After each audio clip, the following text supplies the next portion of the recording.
Dun dun dun dun.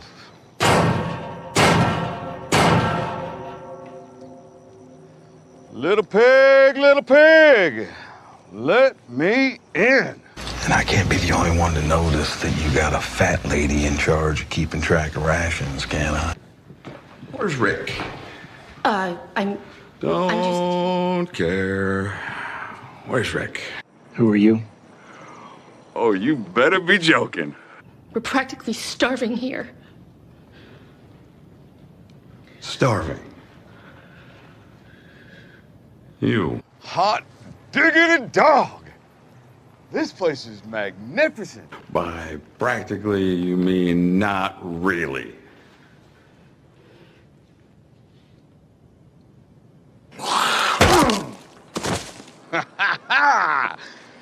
Easy peasy lemon squeezy.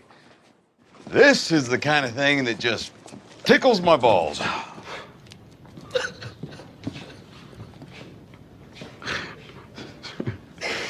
Really? I got my finger.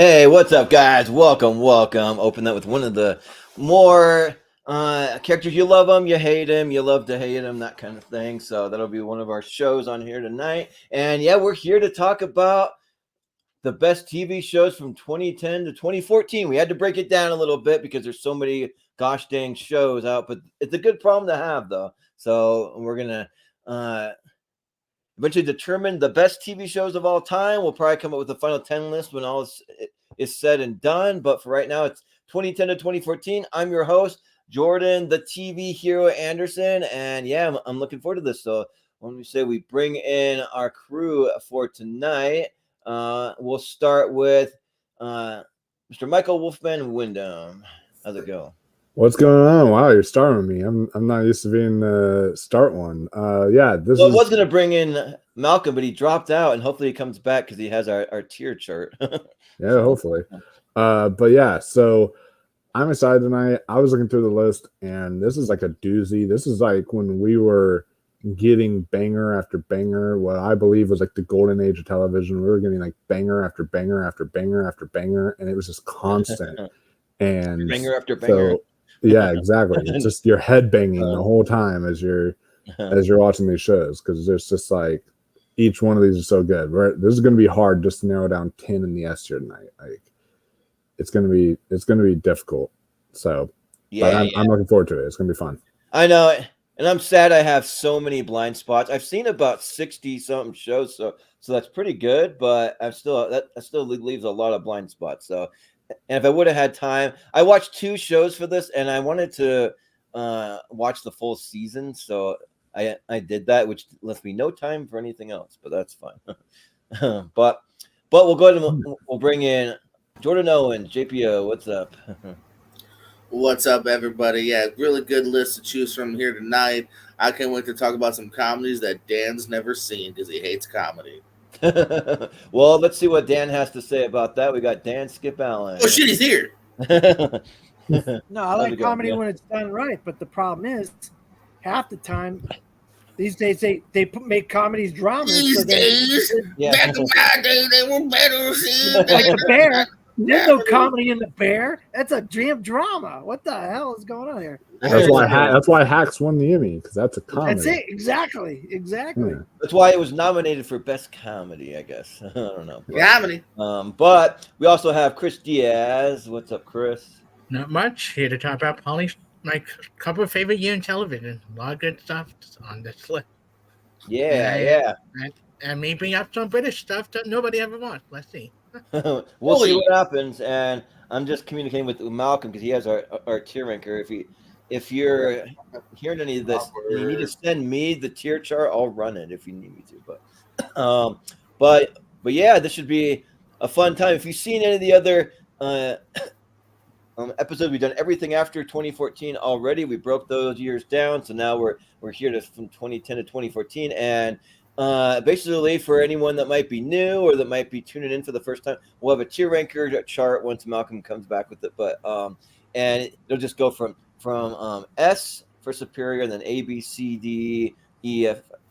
Just like grades in school, and just a standard tier ranker you see all over the internet. And then we're just gonna take turns nominating, and we're gonna come up with a top 10 list. And the rule is only 10 can go in the S tier. We have a hard rule about that. I mean, we can nominate more, but by the end of it, we do have to narrow it down to 10 is what we're going to end up doing. And then we'll have 3 honorable mentions, and the 10 that make the S tier will move on to our grand champions match to face off against all the other years, the top 10, and we'll see what comes out on top. So I'll just see what Malcolm says. Everything on his and went wonky and tried to send me the tier chart, but he is not able to. Well, we'll give him a minute. We'll stall for. Dan just shot some shots at Jordan in the private chat.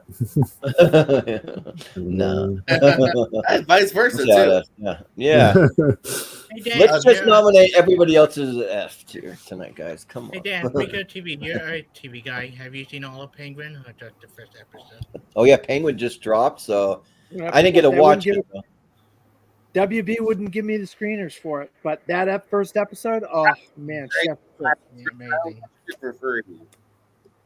Yeah, somebody but was talking. I can't hear what the hell you were saying. Whoever just talked. It was Wolfman. I mean, I wasn't even. No, I didn't even. No, I'm pretty sure it was you. I didn't even. But no, I started the Penguin. I haven't watched it yet or finished it yet. I'm gonna finish it tonight after this stream is done.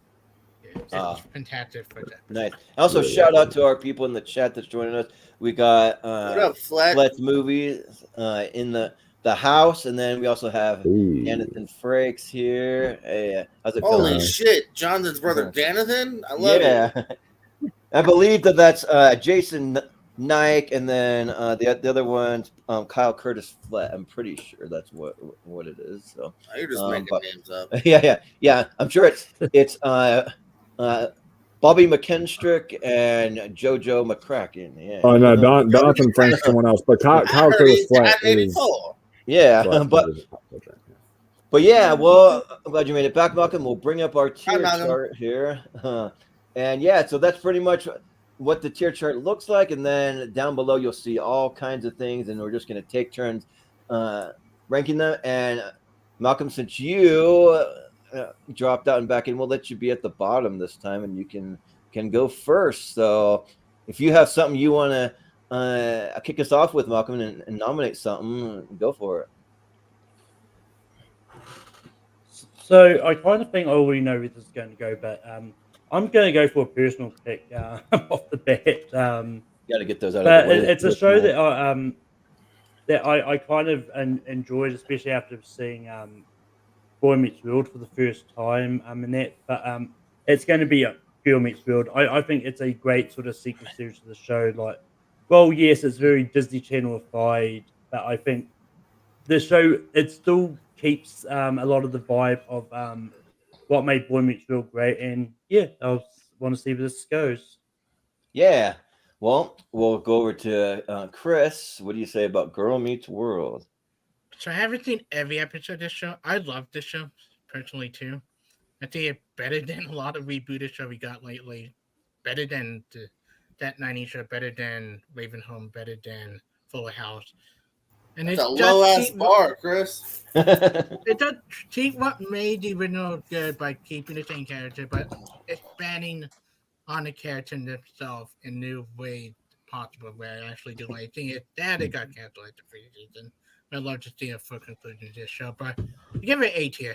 Like it's not S tier for me, but I do enjoy it a good bunch. Yeah. Well, Dan, what do you say about Girl Meets World? Can't vote on this because I have never seen it. Okay. Well, it's good. You should check it out if you like Boy Meets World at all. Dan didn't see this. There's no way Dan saw this. Yeah. Well, JPO, what do you say? No, as a Boy Meets World fan, I did check this out here because I wanted to catch up with my Boy Meets World family here. And season 2 is really, that's what it becomes. It's basically a reunion special. They bring back pretty much everybody, except for the redhead. I wonder why she couldn't have been in the show. Jeez, yeah, she's not. Everybody because we Hollywood hates us. Don't you know that? That's why. No. I looked her up. She makes a lot of movies still. Yeah, she's up to something. Everyone Google that when you're alone. Yeah. But yeah, it's not as well written as the original series here. There's some charm. I like the main 2 girls here, but it's a B for me here. It's kind of simple and cute, but not more than that for me. All right, fair enough. Wolf, what do you say? One I've been wanting to see, but I like Boy Meets World. Never seen Girl Meets World, so I can't really speak on it. Yeah. Well, for me, you guys know what one of my favorite shows of all time, if not my favorite. It's like neck and neck, 1 and 2 with Cobra Kai. That's my other favorite show. But I had to wear the Boy Meets World shirt at least. I don't have a Girl Meets World shirt yet, but but the only reason why I would rank it higher is because I'm such a huge Boy Meets World fan. But the thing is, Boy Meets World is better, but because Boy Meets World, that show wasn't afraid to get a little edgy, to like tackle things like drugs and drinking and like really deep relationship stuff where like you're gonna leave your person that you've loved for years and years for good and like different like family issues and death and like all these different things. And Boy Meets World doesn't really get that deep. Like if you bring back all the characters you know and love, but the problem is like the thing that made Boy Meets World the best, they don't really like go that far, so it just kind of falls a little flat. Surface level. Yeah, very surface level. But just because I love Boy Meets World so much, I'm still gonna say S tier because I got to see all my favorite characters back. I got to see Plays with Squirrels again. I've met that actor, Will Friedle. Will Friedle. Yeah. So I got a picture with him, and he was cool, but like he's a lot different in real life. He canceled his panel he had because he has social anxiety. But you would think like from his character, he's like the most outgoing one, but apparently in real life, it's acting, Jordan. Yeah, not all actors are their characters. Yeah, right, exactly. So, but I'll still say S. Might be like a lower S for me, but S tier. So. I really want to see you buy a Girl Meets World shirt and I'll rock that out. Yeah, heck yeah. But we got two S's, an A, and a B. So I'd say it probably goes in about A tier. It was probably where it's gonna fall. So, all right, and we'll move over to Chris Diaz. You got a show you want to nominate? Yeah, I dare go British here. I'm wondering how this going to go. I dare go with the show that had many people in it. You don't expect. I'm going with Peaky Blinders. All right. This is a show that is brilliant. It's really interesting story. Cillian Murphy is fantastic. Helen McCoy, rest in peace, phenomenal. Tom Hardy at his best. Everything Henry Edge, he's hysterical. Adrian Brody, the list go on. But a good gangster show that's better than a lot of gangster shows we got from this decade. It's brilliant, entertaining. Tom Hardy brings some good laughs and some good action. We're getting a movie pretty soon of it. I'm really excited for it. That's cool. I love this series. You haven't checked it out, do check Peaky Blinders out on Netflix. It's one of the best British shows ever made, and I can't wait for Peaky Blinders movie. Yeah, sounds good. Dan, what do you say about Peaky Blinders? Wow, I didn't think this is where Chris Diaz was going to go, and I'm glad he went there because I freaking love Peaky Blinders. I think this show is phenomenal. Kingsley Ben-Adir also came out of Peaky Blinders. So many good character actors have come out of Peaky Blinders. I'll tell you what. And I'm right with you, Chris. I can't wait for this movie, man. And now that our boy Cillian Murphy has won an Oscar, we're gonna get to see some of his famous roles. We're gonna get a movie of this. We're gonna get a movie of 28 Years Later with his role from those films. So this is, if you like gangster stuff of the 1920s England, this will be your cup of tea right here. This is awesome. Yeah. All right. So I will give it an S tier. S tier, just like Chris. S tier. Okay. Yep, Sounds definitely good. an S tier. Well, JPO, what do you say about Peaky Blinders? Well, I've only seen a handful. What I saw, I really liked, so I do need to go back and finish it. And also, I know someone that would agree that it is S tier is Mama Owens, and Mama Owens ain't wrong, baby. So S tier. Yeah, sounds good. And yeah, I wouldn't argue with my mom too much either. But Wolf, what do you say? Yeah, my mom also thinks the show is S tier, and so do I, because this is such a phenomenal show. Y'all forgot to even mention Tom Hardy, like when he shows up on the show I too. did. Like, oh my Chris god! mentioned Oh, him. you did? Oh, I'm Yeah, sorry, I missed Chris. that. My bad. But yeah, nah. Tom Hardy's phenomenal when he shows up on this show, and everybody is just so good on this show. Killian Murphy, like, this may be his best performance. I don't know. I love it. And the fact that never was Emmy nominated for like drama series, I'll never understand why. This is like absolutely deserved it. Can't wait for the movie. I'll be definitely binging through the whole show again here in time for the movie. So it's a quick binge too. If y'all have not seen it, it's six seasons, but 6 episodes each season. So it's not like super long. So yeah. You want to see Adrian Brody give a really great villain performance for season 4. And Sam Neill too as the villain in like season 1. Like, oh man, he's so good in that. So yeah, phenomenal stuff. Anya Taylor-Joy hopes to really get on the show when she pop up. Well, I keep reacting to all this stuff because I haven't seen it yet, and I really want to see it. I downloaded some episodes like years ago, and I was going to watch on a little trip I was going on, and then I just got way too busy and just kind of forgot to come back to it. So I really want to, but I just haven't seen it yet. So, but if there's a movie coming out, then I'll probably be binging all the episodes before the movie. That'll be a perfect time to do it. So yeah, but I'll have to abstain. But Malcolm, what do you say about Peaky Blinders? I just haven't seen it. Okay, sounds good. We got 4 S's still, so it'll stay up in the S. So we will move over to Dan. What show you want to nominate? See if Malcolm can figure this out. Malcolm, do you know anything about the Dixie Mafia? Because I'll tell you right now, there is some crazy shit going down in the damn woods in Kentucky or Tennessee. And Timothy Olyphant is kicking some ass and beating the dog crap out of Walton Goggins a little bit. Justified, Malcolm. Justified. I knew you wouldn't have been able to find that with all my I was hoping you were. Well, I had no idea. I was just playing around with you, Malcolm. I was just playing around. No, Justified. Oh my God, what a freaking Raylan Givens is a absolute badass marshal from Tennessee, but he has to deal with Kentucky Dixie Mafia and rednecks and drugs and all kinds of crooked lawmen, other crooked lawmen and stuff.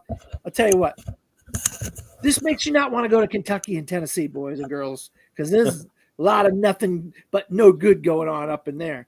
So, but I love this show. Timothy Olyphant is phenomenal. Walton Goggins, phenomenal. There's a guy, there's like a kind of a snivelly guy. He's played a serial killer in 2 different movies. Played the same serial killer. I forget the guy's name in this though. God, somebody, if you remember the guy, the other sniveling kind of weaselly guy that's in this, I forget his name, but this show is freaking awesome. S tier. I'll be right back. Yeah, sounds good. Well, JPO, what do you say about Justified? This is kind of similar to Peaky for me here. I liked a lot of what I've seen. I think Timothy is truly fantastic. Walt Goggins is great too here. Fun stuff if you ever hear. It's kind of like theory of the character. So yeah, from what I've seen, I've even seen some of the newer season, whatever subtitle that had. So I'll agree with S. What I've seen is really, really good. Yeah. That's Primeval. That's the name of it. Yeah. There you go. Yeah, Primeval, yeah. But Wolf, what do you say? Yeah, Primeval was really good too. But Dan made a very justified decision by picking this, because this is truly a phenomenal show. I think this is definitely the best we've seen Timothy Olyphant. Some of the best we've seen from Walton Goggins. Like, it's so good, and every I just binged it recently before Primeval, and yeah, every single from the opening season, I was hooked and just continued on this journey and have loved it, and it's one of my favorite shows now. So I'm definitely going to say S tier for this one. Yeah, so this is one I have seen, and yeah, Justified Rules. And it makes sense. One of the shows that I watched to kind of prep for this, I watched the American season 1. There's an actress. Her name's Margot Martindale, and I'm trying to pinpoint where I've seen her. She's in Justified, and best season in the show. Yeah, in some episodes. So yeah, she's good. But yeah, yeah, Timothy Oliphant is just so good in this, and Walton Goggins. Like when those two go toe to toe, it's just like just perfect. Like they just have great chemistry as like the hero and the villain, and they're like really deep characters, both of them, and then also some of the like love stuff with like Natalie Z and like Timothy Oliphant, and then you see like some character actors. You see like Jeremy Davies also pop up. You see Caitlin Deaver just a little bit, or like Neil McDonough. Like you see a few people like that pop up, and it's fun. And yeah, I really like the City Primeval too. I thought that was almost just as good, maybe like a half step down, maybe from the original series, but not like really that much worse. Like it's still really good. And so yeah, I'll say S tier for Justified. So Neil McDonough will pop up on the show. yeah, but Malcolm, what do you say? This is another show I've been meaning to watch, but I just haven't got around to it. I know I definitely didn't watch it when it first aired, just because I don't remember seeing it on TV much over here. But yeah, okay, yeah, it was on FX is where it was, but yeah, but don't worry. Yeah, don't worry, Malcolm. We'll get to the New Zealand shows soon, so don't worry. But none of you have seen any of the New Zealand shows. Yeah, I've seen on the lake, the lake on the hill, or whatever it is. Okay, what's it called? We get to Billy Lake. Yeah, but Chris, what do you say about Justified? Oh, this is definitely S tier. I love this show. It's definitely. I'm still waiting for another season based on the way Primeval end. I want a second season of that spin-off sequel show because they just set it up in an interesting way. Won't spoil it for anybody who hasn't seen it. But I see it great. I might get to meet Walton Goggins next month. He's going to be at New York Comic Con with the Fallout cast. Nice. But it's a great show. The cast is great. The writing is great. I see the best season in Margot Martindale season. And it was a great introduction to Catherine Dever as the actress. Like, before Bushmont, everything. Yeah, S tier for me. One of my favorite aspects of the show. Yeah, sounds good. So yeah, it'll be S tier, 5 S's. So stay up there in the S tier, maybe even above Peaky and it'll Blinders. probably go above Peaky Blinders too. Yeah. Like so. We got good picks so far. Yeah, so we'll go to JPO. What do you want to know? Round one, it should be good picks. Yeah. I've got 2 dramas, 1 comedy. Let's go for another comedy. Let's go down to the ends. A show I always loved to champion. I have turned Organically Friends onto it. Nathan, for you, I would like to get in that S tier, baby. Yeah, right at the top there. There you go. Sweet. Yes, Nathan Fielder, as you see from the opening credits, sounds like a basic cute premise here. He just graduated from business school, although if you look at it closely at the report card, it's lots of B's and C's. And he goes around to these small businesses to help them, just get more customers or survive or whatever. It's basic premise, right? It is absolutely way crazier than that, though. The schemes he comes up with, a gas station giving you a rebate where he takes people on a crazy hike all day and all night so they get their gas money back. Convincing parents with their kid in like a fortress box and seeing if it's sex proof, noise outside, sneaking up into a theater. It's just the crazy ways he comes up with here. Fake Starbucks. There's just so many crazy ideas that he's able to execute within 3 seasons. He had a kind of a follow-up show recently on HBO, Max with The Rehearsal, which is really good. He was also in that really weird Emma Stone Hulu show. Nathan Fielder is a really unique cat. This is a really unique show that's well worth checking out. Nathan, for you. Yeah, and he's doing it for a good cause. He's trying to help out those small businesses, you know. So, Yeah. but I mean, I don't know how much he's helping them or not. Yeah. He's At least doing getting them a exposure. advertising. He's doing that. Yeah. So, but Wolf, what do you say? I'm not trying to correct you, JPO, but you said the Emma Stone Hulu show. It's actually a Paramount Plus show. Oh, okay. Yeah, a Oh, Showtime show. thank God you corrected me. Now we can all feel rest season tonight, Wolf. No, I just so people know where to find it if they want to watch. Or actually, it's not. Yes. Actually, it's a Showtime. No one knows series. how I watch it Hulu. on Paramount. They would have went to Hulu and been like, "Life's not worth living. It's not here." Yeah. I'm joking. Continue.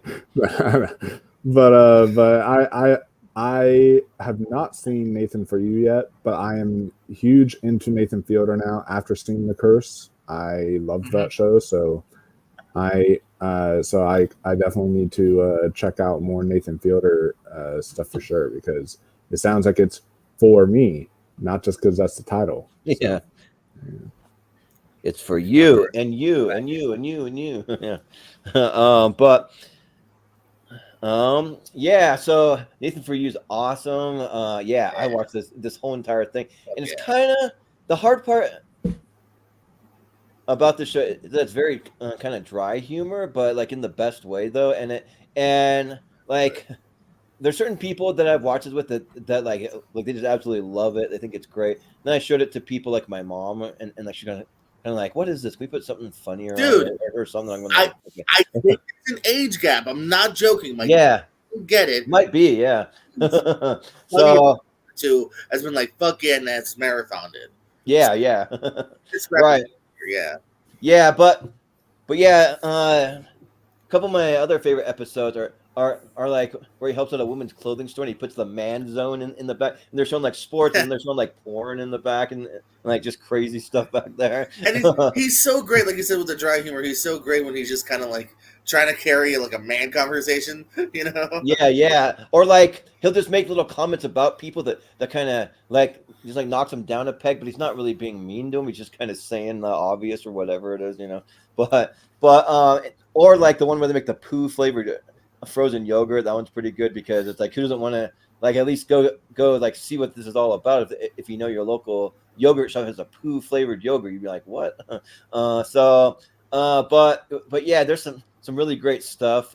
Just him kind of like a pseudo kind of like reality show of sorts, but kind of making it into a comedy. I'm sure there's a term for that, like a comedic reality show. I don't know, but yeah, this is an easy S tier. I love Nathan Fielder, and like I always look forward to anything that he pops in. I watch all the rehearsal, I watch The Curse, I watch all that stuff. So, and I think he even had one other show too. I thought y'all were doing a separate one for reality. I thought y'all were doing like a separate one for reality, or y'all talked about doing separate for reality shows. But this one's kind of scripted though. Like it is scripted. Yeah. Actually, you know, so it's not like a total reality. I don't want to say Borat style, but like there's obviously a lot of thought and like character put into it. And, yeah, sort of like that. Real people. Yeah. Yeah. So, but we're going to Malcolm. What do you say about Nathan For You? Yeah, no, I feel like me and Jordan had a big discussion about this when we were compiling this list, just off for that premise. If you look it up on like Google, it does say reality TV series, but it's one of those tricky ones. Similar to when we get to the 2000s, I think there's another tricky one that we'll sort of talk about when we get to there. But anyway, if the amount of times Sheffield has talked about Nathan For You, you'd think I've seen it by now, but I just haven't. Sorry, JPO, I just haven't. You're a good friend, Malcolm. Okay. Well, that's all right. We'll go to Chris. What do you say about Nathan? I've seen The Curse, but I have not seen Nathan For You. God damn it. That is my least favorite two of his three. I know, same. Also, just because you like Emma Stone. God damn it. Yeah, it's the weirdest one that just draws people in more because it's like, oh, Emma Stone doing something dramatic or something, you know, but it's kind of weird. But dude, he's done several things dramatic. What are you talking about? Well, no, but I'm just saying that that's not the reason to dress. Just like draws people in more, I think, for that because not people aren't as familiar with Nathan Fielder, I feel like. But Dan, what do you say? I haven't seen The Curse, And I haven't seen this, so I can't vote on it. Oh, okay. Well, I mean, right now it's got 2 S's, so I kind of feel like I'm not really sure. It They stays can for just leave it now. sitting there, like Yeah. it doesn't. Yeah, It's likely not gonna make it, but Yeah, I think it'll stay for now. Probably won't stay there the whole time, but at least for let me now, look it's at it all for a right. little bit. I Yeah, can feel sure. happy a little bit. Yeah. So yeah, but we'll go to Wolf. You got one you want to nominate? Yes. Now, I was telling Dan and I were in a phone call earlier, and I was telling him about how I'm going to have to make an argument to really compel you guys because a bunch of y'all are haters of this. All right. Now, here's my argument. All right. Uh-oh. I know that y'all can, a lot of y'all vote because, Abby. oh, you like the show better, or oh, this and that. But there are certain shows that break that like go beyond that. If they are so groundbreaking and they have actually changed the medium of TV forever. And for me, that is Game of Thrones, baby.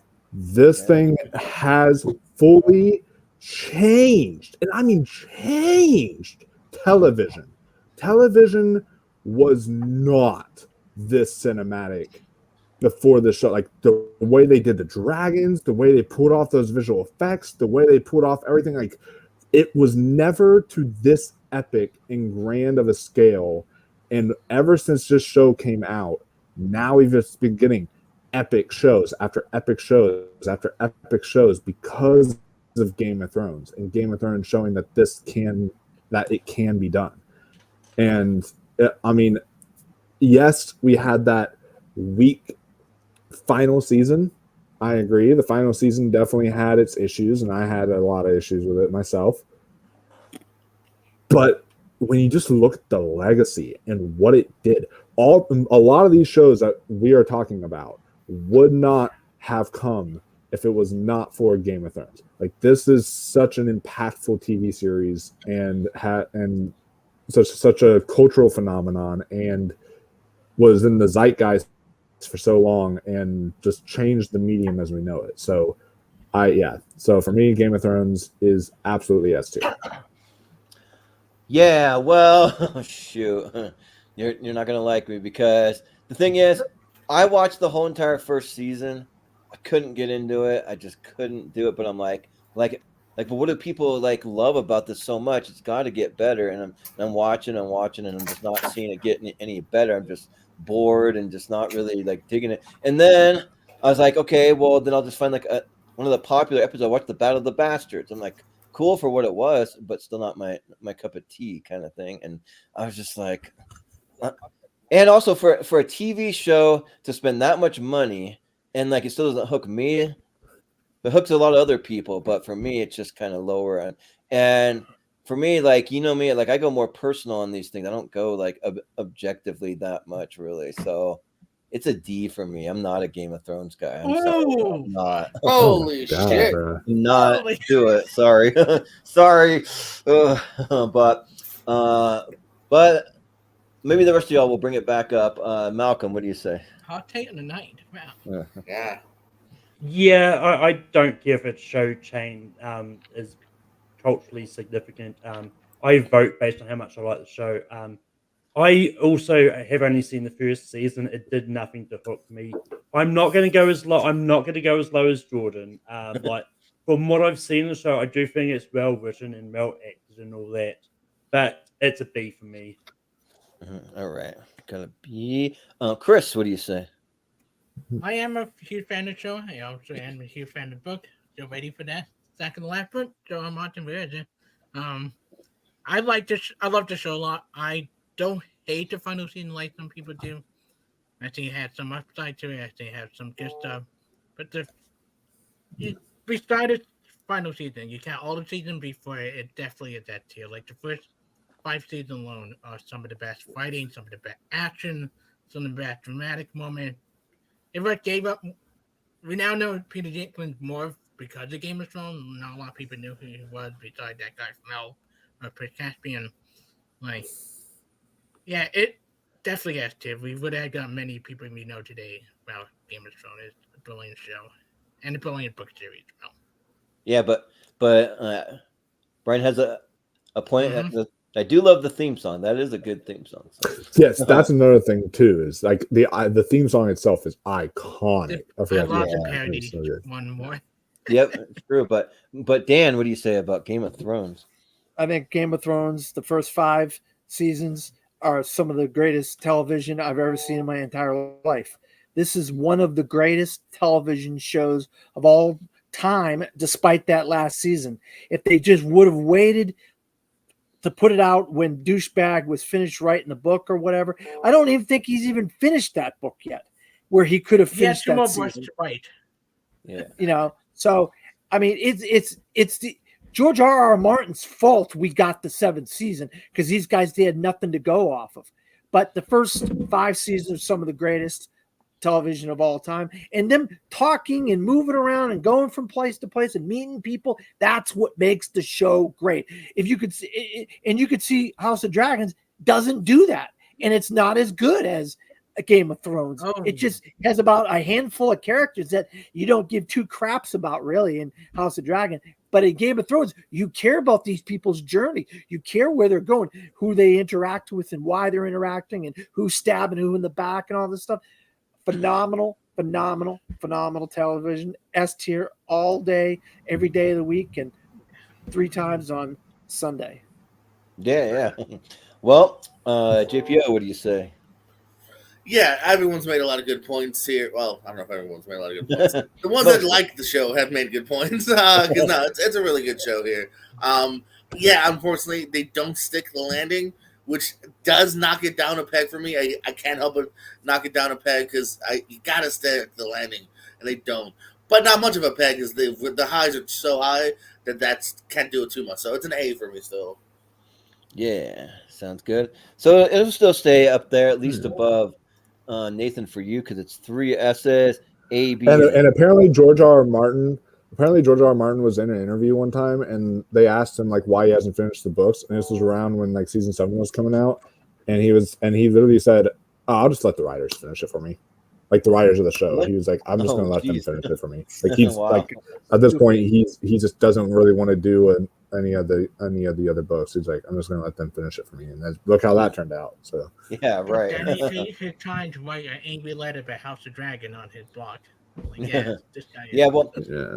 For me, I had a friend who was like diehard into the show, and he watched it every week, and then he'd like be freaking out about things that would happen, twists and turns, and things that were revealed. And he tried to get me to watch it with him throughout the show, and I just couldn't really. But he had a big reaction about Maisie Williams when she finally appeared nude, and he's like, "This is really weird," because when we first started out, she was a little kid. You never see full boobs, all right? Well, yeah, it's like side boobs and buttocks. That's what you see. Yeah. And I want to say one more thing too. She was a little hotter boobs and buttocks. Go ahead, Dan. I'm a fan of opening credit sequences in TV shows. I think this has got one of the greatest opening credit sequence of I've ever seen. I love the opening credits. That can sometimes make or break a show. It's got a cool opening credit sequence. Yeah, to get you hyped for it, you know. Yeah. It's called chapter skip. Yeah. So I never skip this one. I always listen to it. I do. Yeah. I can. Yeah. Which you heard a couple times. I want to move on. Only Peacemaker makes me stick around. 2 shows on here that I've listened to the opening. Yeah, but for me, since my turn, I mean, you saw it in the opening credits. I'm a huge Walking Dead fan. I've met like most of the cast, especially from the first seasons, and like. So just think of it. So the thing everyone likes to say about The Walking Dead is that it like fully ran its course, and then there's too long-winded and it had all these like 3 or 4 extra seasons that it really didn't need to have. Like people would like stop watching it and they come back like 2 years later or whatever. And, like the show's still going. Come on, what's going on? But just think of those first few seasons. Think about that first season when he wakes up in the hospital and he sees the like dead inside, like do not enter behind the. the doors, and you're just trying to figure out what this world is all about and what's going on. And then you slowly reveal things about Rick, and then you meet these other characters, and then over the course of like a few seasons, you meet characters that like I just really grew to just absolutely love. My favorite character is always Glenn, so that was a big moment when he died in a brutal way, and then they had a fake out death for him too, and it was just kind of like yeah, they really played with your heartstrings there if you're a Glenn fan. And but yeah, there's just so many, like Herschel. Like I remember I met Scott Walker before he passed away, and he was like one of the nicest guys to me. And yeah, but there's so many great seasons. Even like the one with the governor, like that was a great season too. Or like all the stuff in the prison and like all of that. Like the show was really good when they kept moving to different places, and they spent about a season in a spot, and then kind of move on. Like don't overstay your welcome in it. And it did go downhill kind of, but I mean, I kind of switched over to like Fear the Walking Dead and some of these spin-offs. I haven't watched a lot of the spin-offs because I'm trying to get through them in actually like sequential order. So I'm like 4 seasons into Fear the Walking Dead, and then I want to eventually move over and watch all these spin-offs. But yeah, so but I think they're just trying to really milk it at this point. It's kind of time to just be done with this world. I don't know, but yeah, but I still think though, like overall, that there's more highs than lows. The highs are like way higher than the lows for me, and so I gotta say S tier for The Walking Dead. Yeah, but Malcolm, what do you say? Yeah, I just haven't got around to seeing The Walking Dead. It's not really been a show that's kind of maybe like want to watch it. And honestly, as long as people keep watching the spin-offs and everything, they're probably going to keep milking it and bringing in new spin-offs of some random background character. Like maybe we'll get a season from the perspective of a zombie. So Yeah, right. Like I wouldn't even be surprised if they did that for real. But yeah, well, that's all right. And from an outsider looking in, if you haven't seen it yet, that is kind of a daunting thing to ever want to like tackle that. But I will, man. yeah. Very But well, Chris, what do you say? I don't need to break some heart tonight. Oh, I liked Walking Dead until Negan showed up and Glenn got killed off. The show then became too gratuitous for me.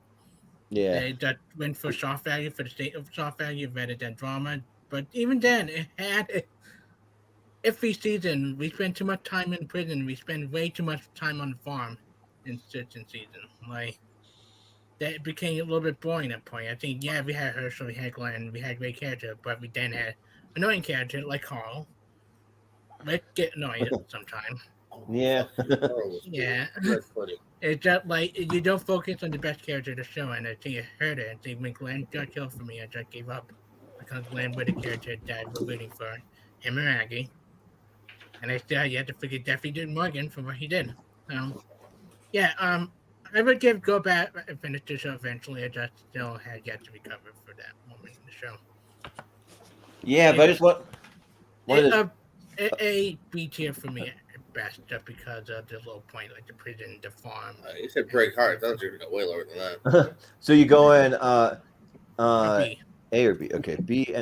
But I did want to show off something that this is a picture that I took personally, which is like pretty cool from a convention. But it's Chandler Riggs putting Jason David Frank into a headlock. I thought that was like a really cool picture.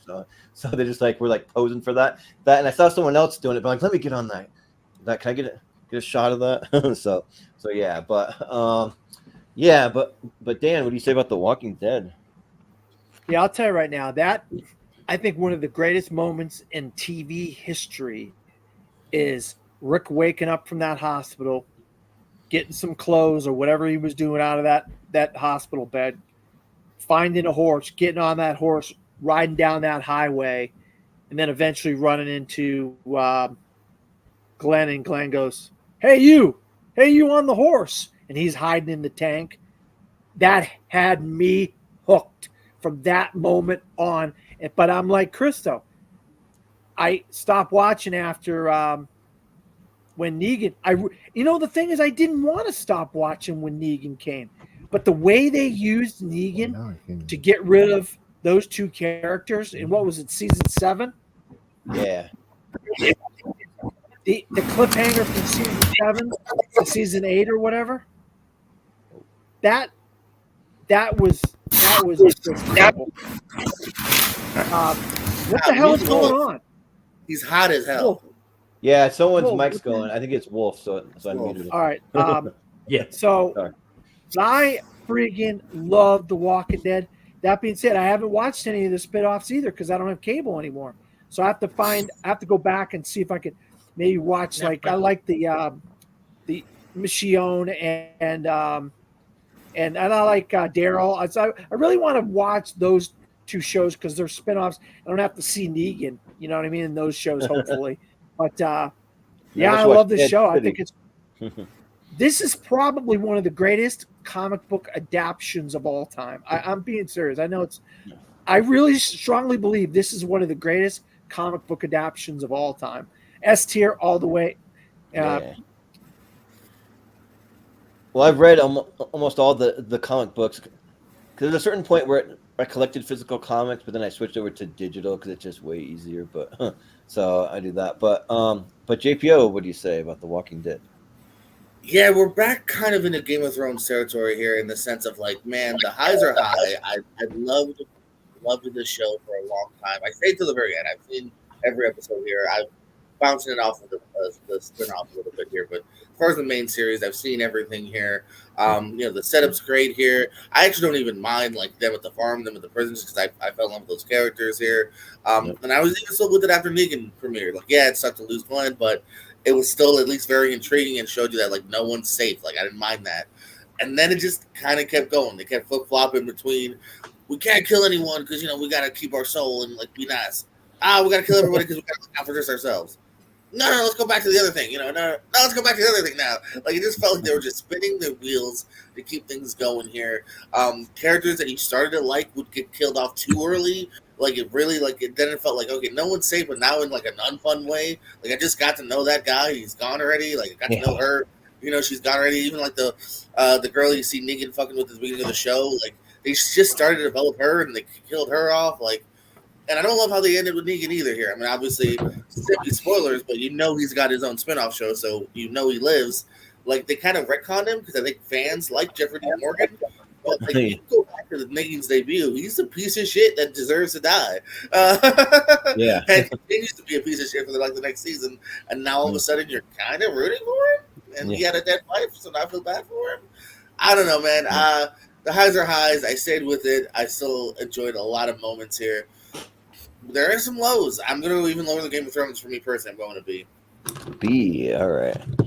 Mark that down. And then, for The Walking Dead, I started collecting a bunch of pop figures because people started buying them for me. But speaking of the characters that died too soon, remember Jesus? That was a character. So I got a little pop figure about that guy. And he actually had some development, but he even felt he kind of died before he should have. Yeah, right. Spoilers. But then I got my Negan. I got a whole bunch. I got a Daryl and a Carol and Carl back there, a bunch of those. But Carl fuck you guys, Carl. Yeah, but Wolf, what do you say about The Walking Dead? You think that's cool? I work at Goodwill, and someone donated literally a whole cart worth of just Walking Dead memorabilia. They were huge Walking Dead fans.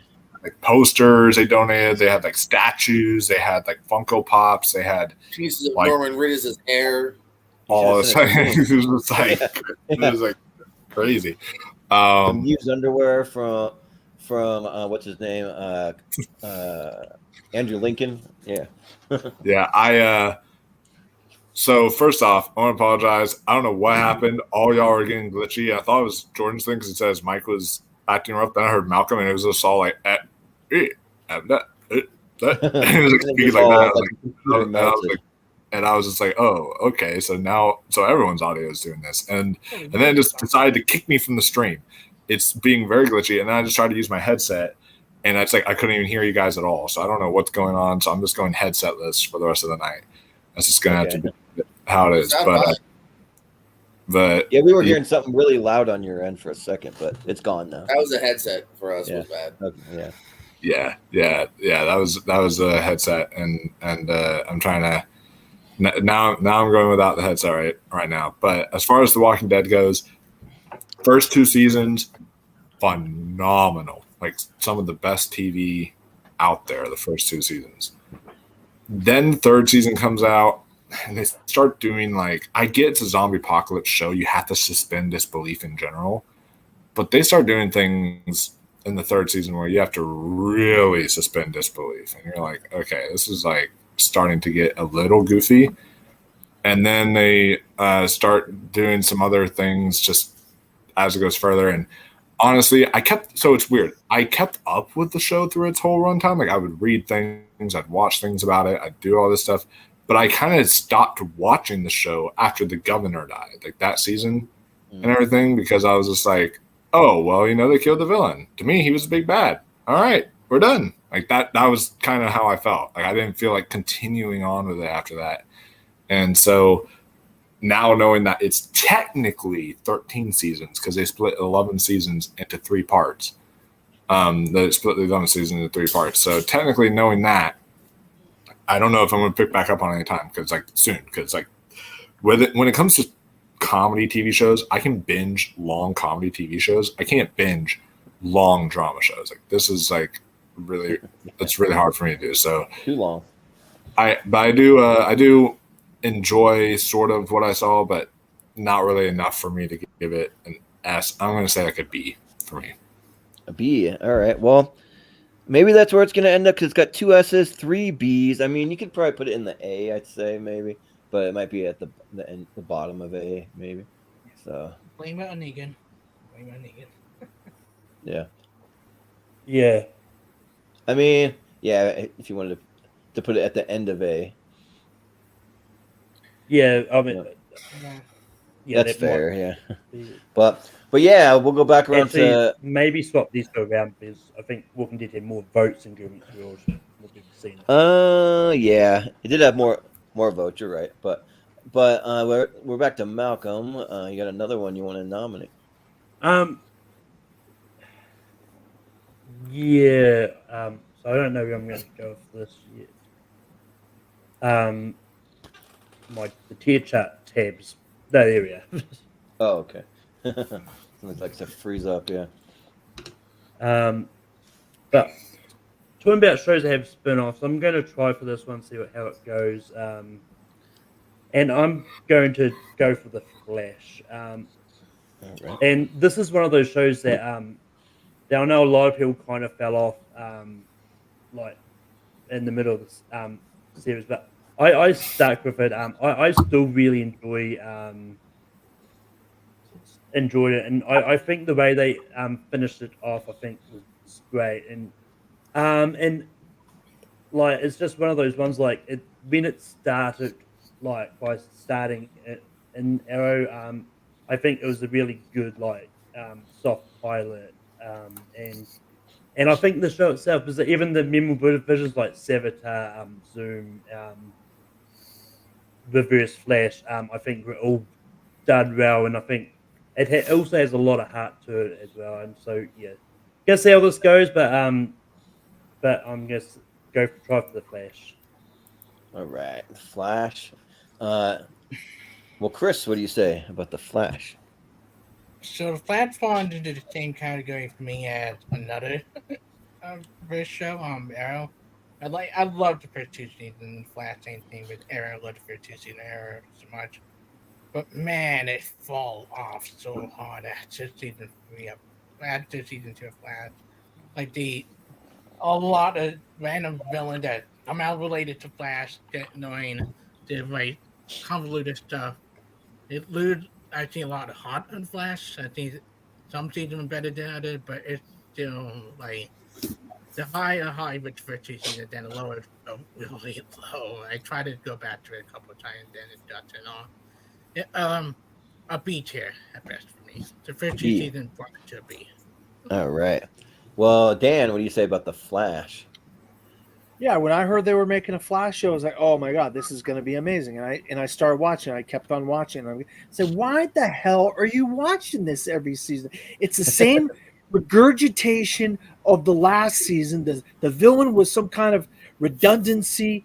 That every villain was like the same, some kind of Flash Flashpoint villain, whatever the hell you want to call it, like Reverse Flash, whatever. And it's like, damn, why can't we get Mirror Master? Why couldn't we get some other villains that the Flash has fought in the comics? Why is it all these redundant villains that are all regurgitated versions of the same Reverse Flash character? And then after I don't know how many seasons I watched the show, I was like, stop watching this garbage. And so I finally did. And I stopped watching all of the CW shows. So for me, it started out great, and then I just like, why are you watching this? It's ridiculous. And so I would say, what did Chris give it? A B. Yeah. I'll put it in a B as well. Yeah. Sounds good. Well, JPO, what do you say about the Flash? I'll be a triple bubble B for the Flash here. Yeah, kind of like I said, I enjoy it. I think Griffin, whatever, is really, really good. But yeah, it's one of those that I just kind of fell off on. I kind of felt like after a few seasons, I was like, kind of see what you've done. Like, I feel like you've shown me most of your tricks, and yeah, while you're pretty good at it, I've seen it, and I don't know, it didn't hook me to continue. So I think that's kind of why it deserves a B for me anyway. Yeah. Well, Wolf, what do you say?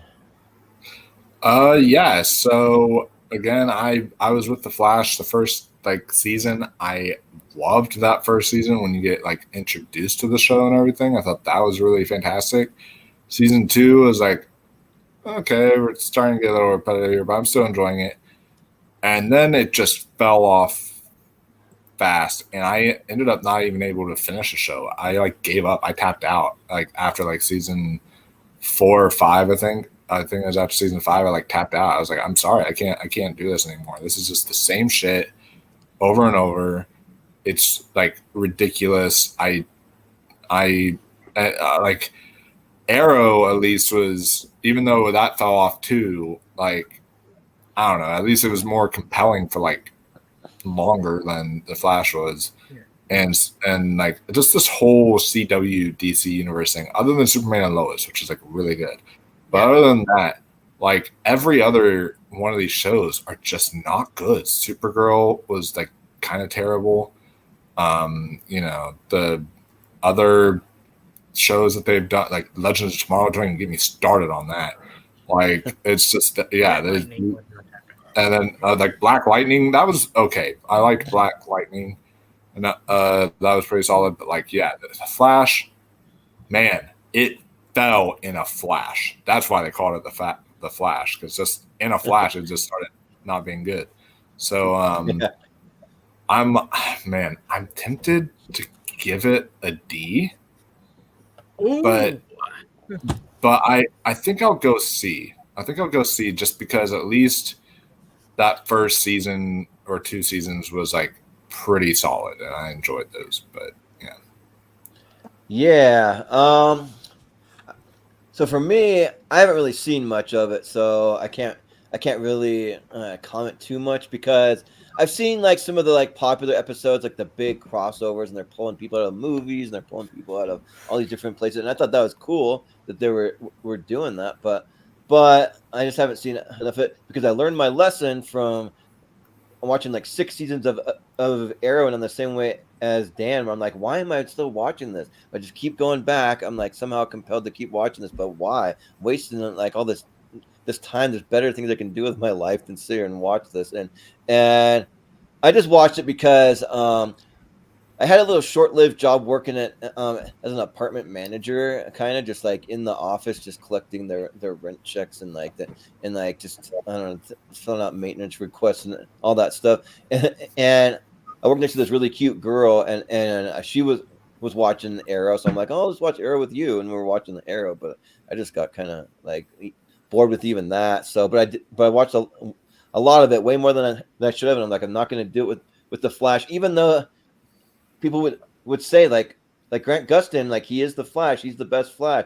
They should have him in the movies or whatever. And I mean, say what you will about Ezra Miller, he's got some mental issues. I thought he was a good Flash, and I think he's a good actor. I just don't like what he's doing in his personal life. But for this, I can't comment, so I'll abstain. So for that one, we have We have 3 B's, an S, and a C. So I think it kind of goes in B, probably. Yeah. Like where the majority is. So yeah, we'll go to Chris. What else you want to nominate?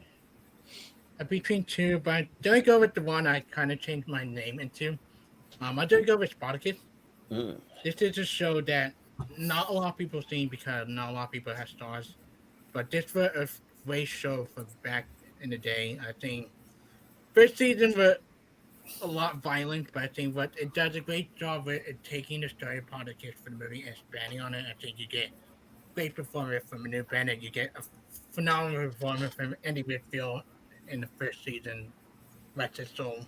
And then Liam McIntyre really coming great. John Hannah at his best in this show. I think he's a great villain in the show. They had great villain, great action, really compelling history with Spartacus that it made you invest in it a lot.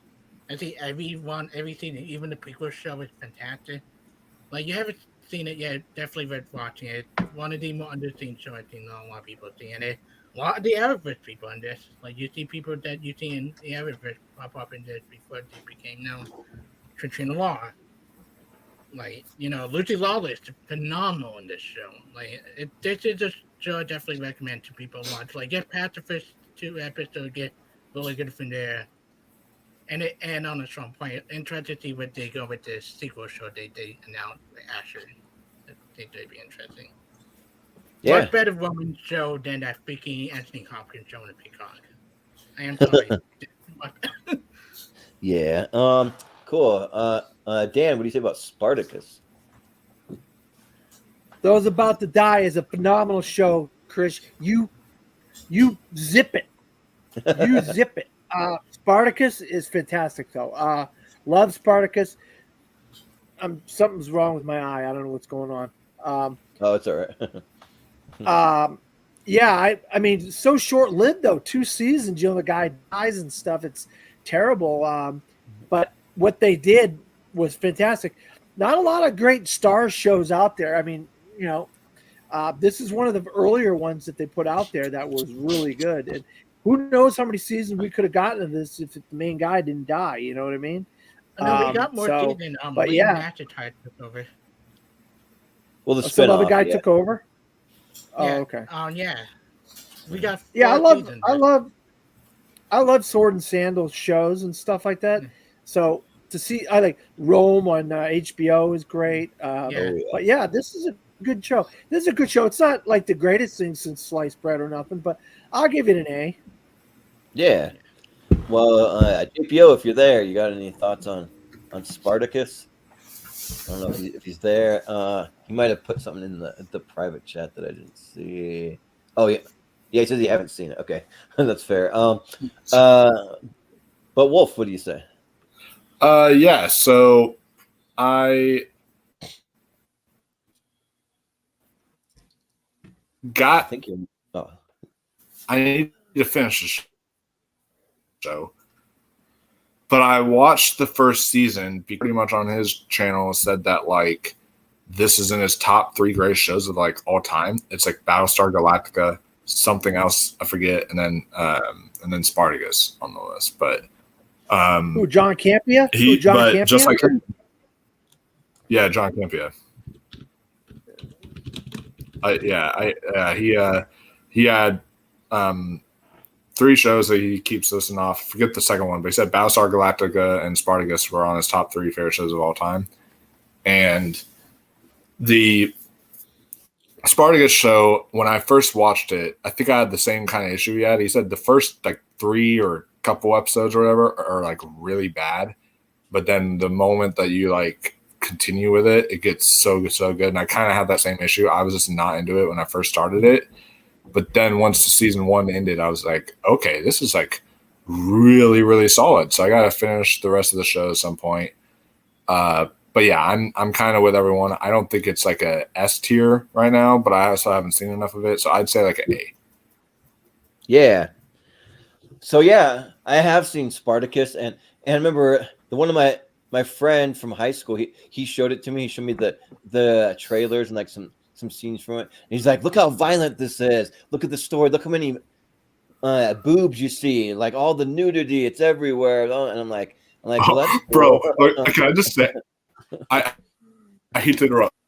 Yeah. I'll let you finish this, but I'll let you finish this second. But I gotta admit this. This is kind of not safe for work.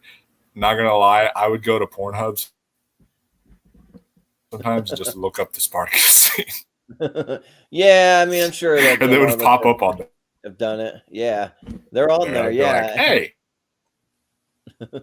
Okay, there you go. Because there was a lot of that. Like, yeah, well, Pornhub is not a sponsor. Do Oh my that God. if you want to. We're not telling you to do it or don't.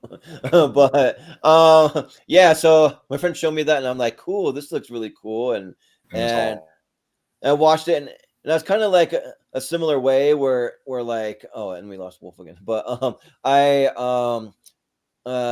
like didn't love like the first episode. It's kind of like all gratuitous stuff, and then like it, but it did get really really good, and I finished it, and I thought that it was awesome. I don't think it's quite an S tier for me, but I give it an A for sure. I think that's good. Yeah, Wolf had to go relive those Pornhub days privately. So yeah, right. He went over to Pornhub. Yeah, so. Yeah. But by the way, you're not the only Star show might be up there. Another one on my list, but I save it for like. Yeah, so like Stars, like maybe not as many people have seen it because of that, but and I don't know why Stars doesn't get in the mainstream more. I don't know, it just doesn't. But they make great shows, right? Brian Spawny, this Outlander might be bringing up later. Oh yeah, totally. But Malcolm, what do you say about Spartacus? Yeah, I think it actually comes down to how stars promote their shows. Maybe like they don't promote them enough to get them noticed more. Because I do think there was because I think Heels and Blind Spotting were both on Stars, if I remember rightly. It's another pay-per-view channel too back in the day. So, but yeah, I know what everyone's thinking. Like Spartacus is formed in New Zealand. It's got New Zealand actors. I've seen it. I have not. So yeah. Okay. Oh, that's fair. So we got 3 A's and an S. So I think it'll go in A. Yeah, probably like in the middle. John Hannah is so freaking at the villain on the show. That. Oh yeah. I bet you do more villain role. We got Spartacus. So yeah, we'll move over to Dan. What do you want to nominate? Yeah, I'll tell you right now. When I was thinking about shows that I was going to love in my days, a show that takes place in the 1920s in England in a castle with a bunch of hoity-toity rich people and their servants wasn't going to be one of those shows, but it turned out to be one of my favorite shows of all time. And that whole dichotomy of the upstairs, downstairs world, which I got in Robert Altman's film. Oh God, what's the Robert Altman film? Damn it. I don't know. But I don't know Robert Altman. Are you thinking of Gosford Park? Gosford Park. Yeah. Same writer as Downton Abbey. He wrote Gosford Park, and then he created Downton Abbey off of his success from Gosford Park. And he won an Oscar for, I believe, screenplay for Gosford Park, if I'm not mistaken. I could be wrong, Malcolm, but I believe he won an Oscar. And I just was sucked into this world of this family. Hugh, what the hell? Mr. Brown himself, Hugh Bonneville. Yeah, Hugh Bonneville, Dan Stevens, Michelle Dockery. I just love the show, and I never thought this is the kind of like PBS contemporary kind of thing I would love. I just ate it up like freaking a bunch of ice cream, and I just kept on eating. That's how good this show is. This is an S tier all day, every day of the week, 365 days of the year. Yeah, sounds good. We'll go to the JPO. What do you say about Willie James? Yeah, Willie James too. Yeah. I have not seen this. All right. Wolf, have you seen Downton Abbey? Oh, that's the show that they're talking about. Yeah. Well, now that I know Lily James is a part of it, I definitely am gonna have to check it out. But or watch more of it. I have seen a few episodes of this because my like mom and grandma was like big into this show, and which by the way, I'm using my phone by the way now, guys. My computer went complete whack, and it started like everything Jordan was saying. It was like one word, and it kept repeating itself over and over. So my computer like glitched out. I don't know what is happening. Technology hates you tonight, bro. Yeah, it's like stuck in a time loop. Like bad. It's bad tonight. So I'm using my phone right now just to try to until I can figure out what the heck happened. But yeah. So I've seen a few episodes of this. Not really my cup of tea personally. So I'm gonna go like a B, but like a higher B because like the acting's really good and everything that I've seen of it is solid. It's just not my style. This is up there with sort of like Call the Midwife and those kind of shows where like you know, my mom also tried to get me into that and everything. And I'm just like, Mom, I can't. I'm sorry. I'm just not into this kind of show. So yeah. Yeah, that's like the other one. There's another one called Mr. Something. I can't remember what it is. But it's another kind of PBS something. I forget. But yeah, I never got into this kind of stuff. It's not really a Jordan type of thing. But my mom and my sister really loved it. They even went over to England and they visited the castle, or like the big mansion or whatever you want to call it, from Downton Abbey, and they went to like filming locations. So that's cool. They were both really excited when the movies came out, and they said that some of the seasons they end on like huge cliffhangers. My sister, I won't spoil them, but my sister like told me some, and like she was like, oh my gosh, like some of those cliffhangers were just shocking, and you're waiting for the next season to happen. So yeah. Jordan, there's a cliffhanger involving Dan Stevens. There's a cliffhanger involving Dan Stevens. That's in season 3. That's a massive, major cliffhanger. And we're getting a third Downton Abbey movie, by the way, too. Yeah, we're gonna get another one. So maybe someday I'll sit down and watch it like with my mom or just something like that. But I mean, that's something me, you, and Wolfman can all agree on. Our moms love it. Yeah. Our moms, our grandmas, all of that, and the mom edition S tier. Yeah. So maybe on a Mother's Day or something. but yeah, because we are gonna do so on the schedule we have best mom movies and best dad movies, meaning best like movies that moms love or dads love, like that kind of thing. We'll do that at some point, but yeah. So I'll abstain from voting on this one, but Malcolm, what do you say about Downton Abbey? Just quickly, a bit of behind the scenes thing, like because we mean Jordan Wolf going over the list, like Jordan said, we could probably bump the Downton Abbey off because no one's going to see it, no one's going to bring it up. And I'd argue to leave it there because it's a show people know. But look at this, someone put it up. Yeah, someone did. Color me wrong. Sadly, I haven't seen it. It's definitely a show that I've been interested to see. I've seen the first movie, which is weird jumping into the movie without even seen the show. I like the movie, but that's not part of the show series. And Paul Giamatti You're cordially invited to a Downton Abbey. It's film event or whatever, cinematic event. Yeah, and that's like the first movie. But Paul Giamatti does actually guest stars in one of the Christmas specials, I think, and I believe he is actually going to be in the third movie as well. So, nice. Well, we'll go to Chris. What do you say? So I may surprise you guys. I've only seen the 2 movies. I never actually seen the TV show because I took my mom to see both of them in theater. Oh. I love the movie. I love both of them a lot. I think I actually do love the second one a lot. Yeah, well, and I seen like the recap of the whole show because I watched the recap right before I saw the first movie on YouTube, like the whole recap of what the show was about, what happened, etc. Okay. Yeah. Yeah, nice. Well, we'll leave only two votes. Because I only seen the movie. Oh yeah. So 1 S and 1 B.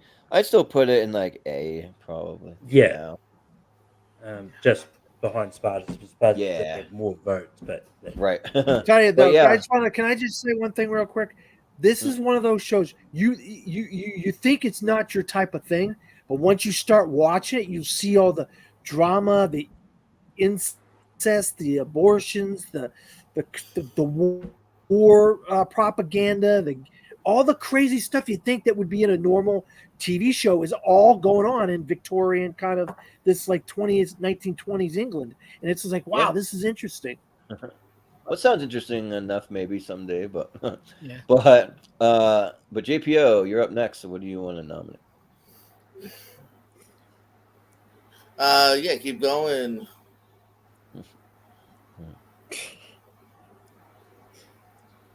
All right, stop. Right in the middle, almost smack dab in the middle. Give me Key and Peele, one of the greatest sketch comedies of maybe all time. Put that in the S. My boy Jordan Peele. All Jordans are great, and my boy Keegan Michael Key here. From episode 1, I said, bitch. You said, bitch. Yeah. To the very finale where you actually get that closure of the joke, actually, when they finally run out of gas, because you find out the reason they've been driving the last 2 seasons is to give you a closure to that joke here. These two are prime sketch actors here. They are chameleons. They can play any kind of character here. They're able to dabble too in a couple different ethnicities. They're able to play gangsters. They're able to play, very, the opposite of a gangster. Lots of great classic sketches too. A.A. Ron, the teacher, Obama's translator. Just so much great stuff throughout the 5 seasons here. They're all tight, really rewatchable 5 seasons. It's a great show. S2. Yeah, and one of the weird things is like I must have not seen that much because I'm subscribed to their YouTube channel and they keep popping up episodes or like the different. You can get lost in a sketches. YouTube. Yeah, so like I'll be like, this is what I haven't seen before. Like they put out new content. I thought I saw everything they've done, but no, I think maybe just you give it time and there's 5 seasons, or maybe there is a season you haven't seen. Maybe yeah, but Wolf, what do you say? Yeah, I'm going to be having to rewatch the episode before I go to FanX, or like as I'm in the airport, which is that episode where Keegan Michael Key is trying to use the restroom and he's like on the airplane and he's like trying to do all this stuff and he's like can I use the restroom? He's like, no, you cannot, sir. No, you cannot. You have to sit back down and be seated in your seatbelt on and stuff. He's like, it's not against the law to use the restroom. It's like, it's really funny. It's a great. Yeah, it's good stuff. But yeah, no, this show is fantastic. I think it's really funny. Jordan Peele and Keegan Michael Key are like maybe the funniest duo of the 2010s. Like as far as comedic duo goes, like they're great, and I find it so interesting how like comedians could do so good with horror because Jordan Peele, as we know him, he did really great with the horror movies, and then also the thing Raka Raka, the YouTubers did Talk to Me, and that was phenomenal. And now, if your guys have not checked it out, watch Milk and Cereal. It's only 62 minutes on YouTube, and it's free. I was just about to say Milk and Cereal. Hell yeah. Yeah, from this channel, it's a bad idea, or that's a bad idea. Watch it after this. Yeah, it's really, really good. I was really surprised by it, and it's again a comedic YouTube channel doing a serious horror movie, and so that always impresses me. I will say, like, I would give this a very, very high A because sometimes there's ones that don't stick as much as others when it comes to their sketch comedies. But when they do stick, they stick for sure. And so I'd go like a high A here. Yeah. Oh, you want to talk about the Liam Neeson? Like, there's just so many sketches from Key and Peele. Like, maybe like not everyone hits, but Liam Neeson's is my shit. Yeah.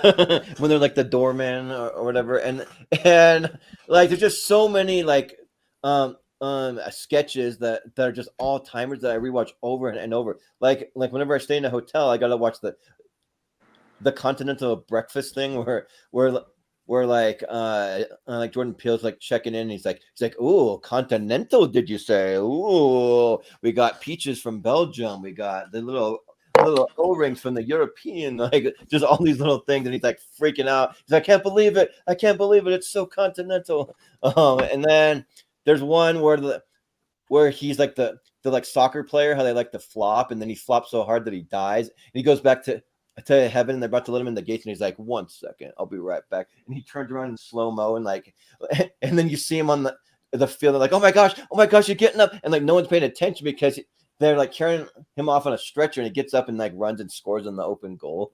It's just like just so many like good stuff. That they're like hats where they're doing the competitive hats thing and like trying to have bigger and better hats, or like the trying to eat more southern, and they're ordering crazy southern things in the southern restaurant, and like it's just like so good. There's just so many that just I'm just like crying laughing. It's like so good. So this is an easy S tier for me. It's definitely S all day for Key and Peele. So yeah, and I hope we get something from them again as a duo, because I think they're maybe trying to distance themselves from always having to be a duo. But I think we could still get something from them as a duo, you know. I would love to see Keegan-Michael Key appear as an actor in one of Jordan Peele's. Yeah, just even like a serious like, dramatic actor, or like his next horror movie. Have him appear in it. That'd be fun. Yeah, but Malcolm, what do you say about Key and Peele?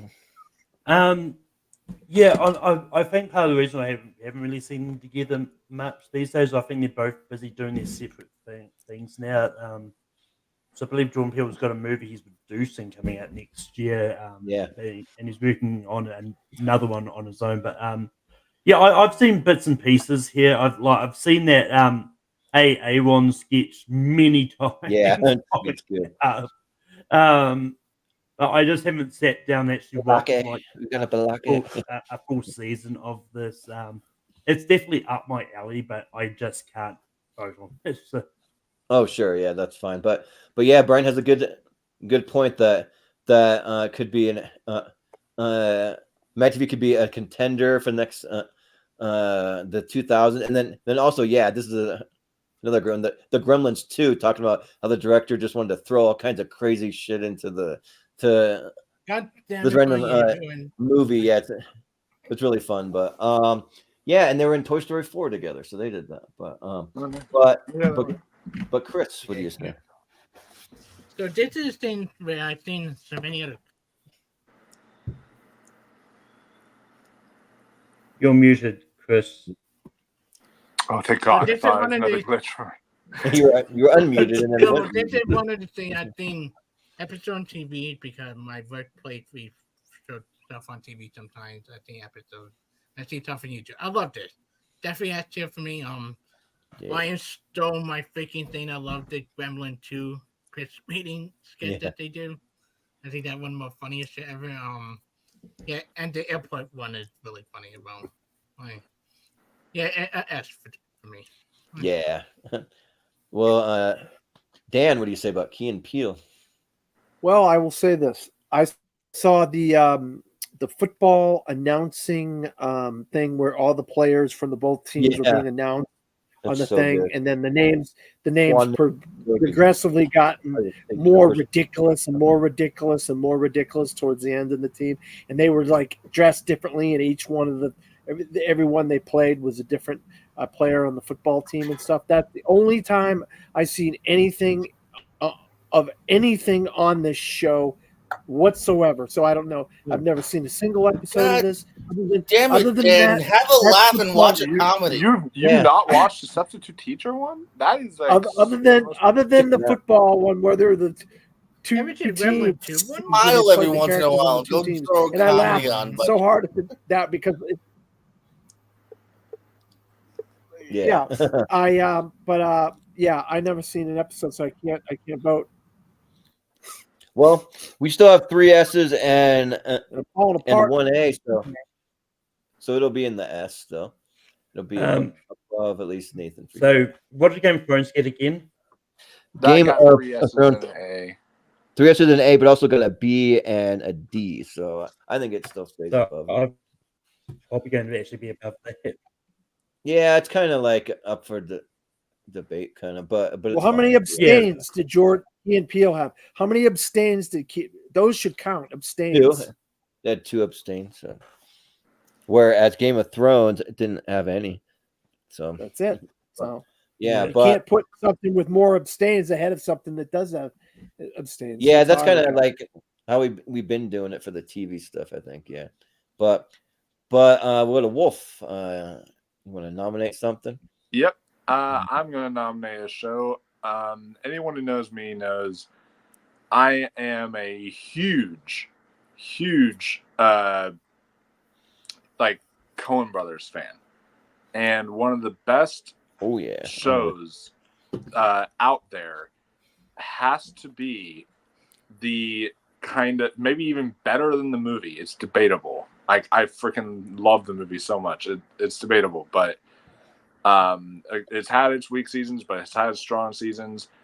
Fargo is the show I'm talking about. Honestly, when it comes to a TV pilot, like an opener, this might have the most addictive opener to a television show of all time. Like at the moment you watch that first episode, you're like, whoa, what the fuck? And you're like, you can't believe what you just watched. And you like have to watch the next one. It's that kind of a series. And every season is just, 4 out of the 5 seasons are super duper strong. I wasn't huge on the Chris Rock one, but same. Every other season of the show though is S tier worthy. Holy crap, the show is good. Especially season 5, like John Hamm, like oh my god, he plays a wicked villain in that. Like golly, he's so good in that. So this show, it just manages to keep on being interesting, and there's several anthology shows on this list that are on here, like American Horror Story, like the True Detective series and all this stuff. I think this is probably the best of all those. So I'm gonna say Fargo is S tier for me. Yeah, well, you hit the nail on the head, because if you didn't nominate it next, then I would have, because I love Fargo. I think it's like one of the greatest shows ever made. Like we're talking about like not just for this era for me, but we're talking like this is going to be a contender for like the whole thing. Like, it's just so good.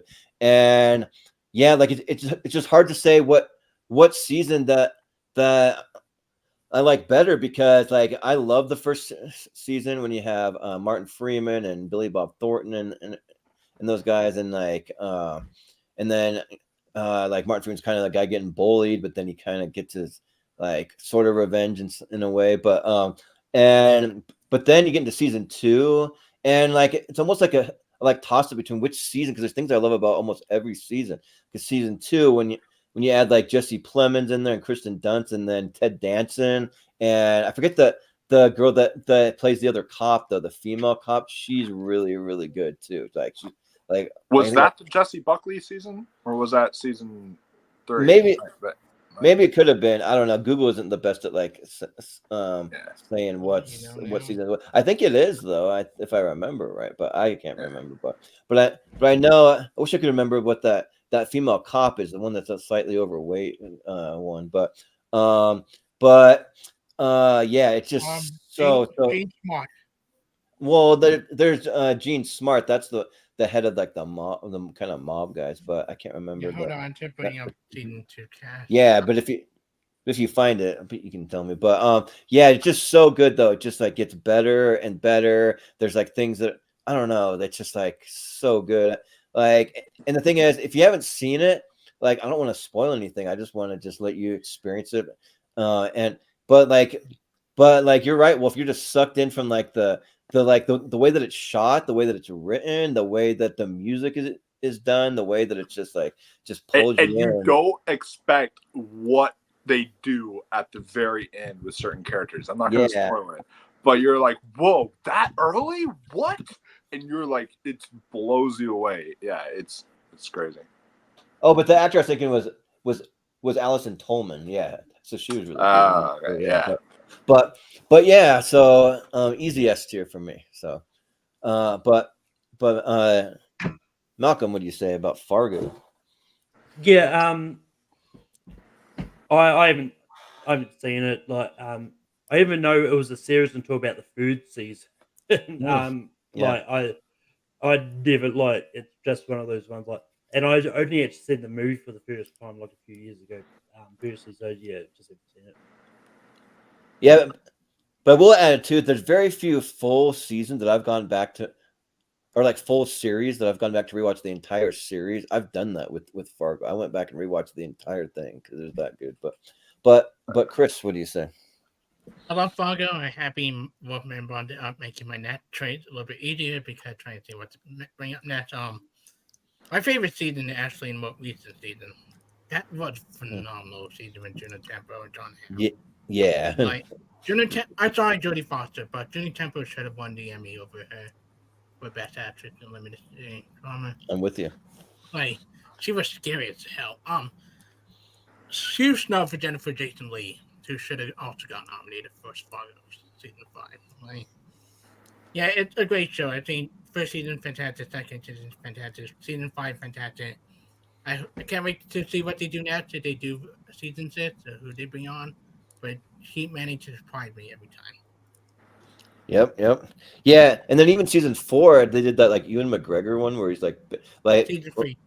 Oh yeah, 3 where they do the like he's like playing two brothers, but they're totally different characters. Yeah, that's good too. But Dan, what do you say? Yeah, I'll tell you right now. I think this is a phenomenal show. These early seasons were just like ridiculous. You say to yourself, how could somebody make something so good? And you know the thing about this show, people always forget these are based on real stories that actually happened. That John Hamm season, the last season, is based on a very recent story that was not that long ago, and he just knows how to cast these seasons. He knows how to cast these characters. And Noah Hawley, the writing is some of the best writing of any show. And it starts with the writing. You know, the directing can be one thing, but if you can't get the scripts right, man, you can't. It's not going to turn out that well. And I'll tell you what, the writing in those early seasons were phenomenal, and they got back to doing great writing. Noah Hawley did in the 5th season. Oh my God, the 5th season was amazing. And yeah, this is a definite S for me. So from what I've heard, that like none of that's true. That the Coen brothers just put that there as like a way of like storytelling, because you could say anything's true, and they kind of do that. I think they even came out and like said it themselves. That was in the Fargo movie for sure. They did that in the Fargo they came out and they said, so we said it was a true story, but it's not true. We wrote it. Oh, look that season up. Look the 5th season up, and tell me you don't. That's not a real story that actually happened. Yeah, maybe it did. Like, I'm not doubting it, but like I don't know. But the movie, yeah, at least. But I like season 1 feels very much like the first movie. That I don't know if that's true. Whenever it says like based on true story and all that stuff, because it seems like it's trying to pay a lot of homage to the original film. That first season does. So you even have the briefcase and all that. Yeah, but JPO, what do you say about Fargo? Yeah, this is one I assumed somebody was going to bring up. It's really good. I haven't seen the last season actually, the John Hamm, so I'm looking forward to catching up with that. Yeah. I'm a big ensemble cast guy from the get go. You've got Glenn Howerton from It's Always Sunny, the Colin Hanks, all these different great character actors. You even mentioned shout out to Alison Tolman. I agree, a very underrated actress. So yeah, it's good stuff. Yeah, I got no problem with being S. Yeah, so it's almost unanimous, 5 S's. So that's the same as Justified. So it's up there. So we'll see when it's all said and done where it ends up. But so it's my turn, and I want to go with a personal pick here, just because I feel like we should all get at least one personal pick that maybe you don't know if everyone's gonna vibe with you, but like I want to go with probably my favorite. Well, it's not probably, like definitely, absolutely my favorite Star Wars TV series of all time, and that's Star Wars Rebels. And so it's animated, but like I never thought that like I would love an animated show as much as I do with this series. Like this series just is like really means a lot to me. It's just like the way that the characters are are written, the way the story's written, the way the music uh, is, and there's certain things like you get to some of these finales, like I think it's like season 3 or so, but like they're having certain things happen. Like I'm crying. I'm like crying over an animated TV series that's Star Wars. I'm like, oh my gosh, this is crazy, and it kind of hit me kind of off guard. I was like, yeah, like this is getting good, but then it got like phenomenal, and like the characters for me, and it's why I actually I love Ahsoka. Just because a lot of people have issues with it, but they're bringing back all these characters, and you get to see them in live action. You get to see Ezra, you get to see Sabine, you get to see like all these characters and in the live action form, and I think it's so cool and so fun when like just the Star Wars TV universe has been very hit and miss. Like it's kind of they got some good stuff, they got some horrible stuff, and everything in between. But like Rebels, I just think it's just like so well written and like from like the Kanan stuff with Freddie Prinze Jr. and if you ever look up his story, Freddie Prinze Jr. He's told it on several different podcasts, like when he got the call to be in a Star Wars project and stuff, and he wasn't even sure what it was at first because they're very like secretive about it and stuff.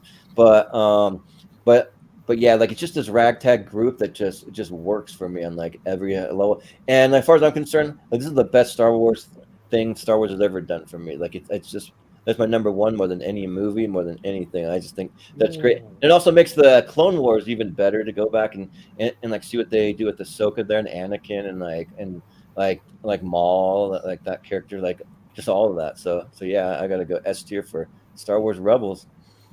But Malcolm, what do you say? Yeah, just before I get into this, that was part of my issue with Ahsoka is that it kind of turned into Rebels season 5, so to Okay. speak. Like, I kind of wish they kept it more on it as a Ahsoka solo series, and then That's what I wanted. maybe sort of So, at the end of the series, let it have it lead into maybe do like announcement of a live action Star Wars season 5, or so to speak. yeah. But anyway, Ahsoka aside, like I love Star Wars. I think it's great, and yeah, and and you definitely get a rematch between Obi-Wan and Darth Maul in the series as Yep. well, which I think is cool.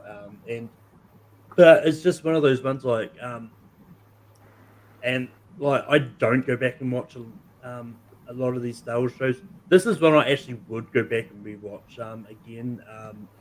So yeah, it's absolutely an S tier for me as well.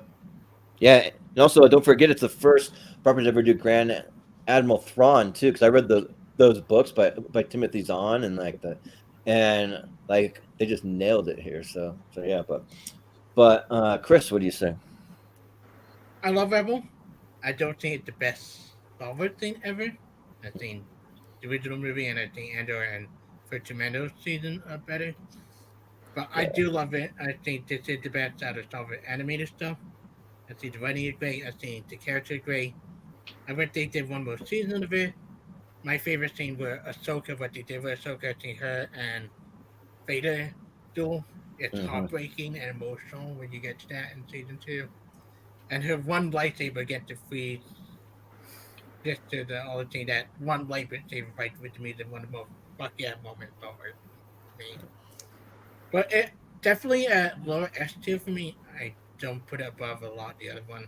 Even not definitely not above Game of Thrones, but S tier for me. Yeah, that's fair. I know that's only for like it doesn't resonate with everybody, but I know that like those that it does a lot. But Dan, what do you say? Yeah, I absolutely love Star Wars Rebels. I think it's a phenomenal show.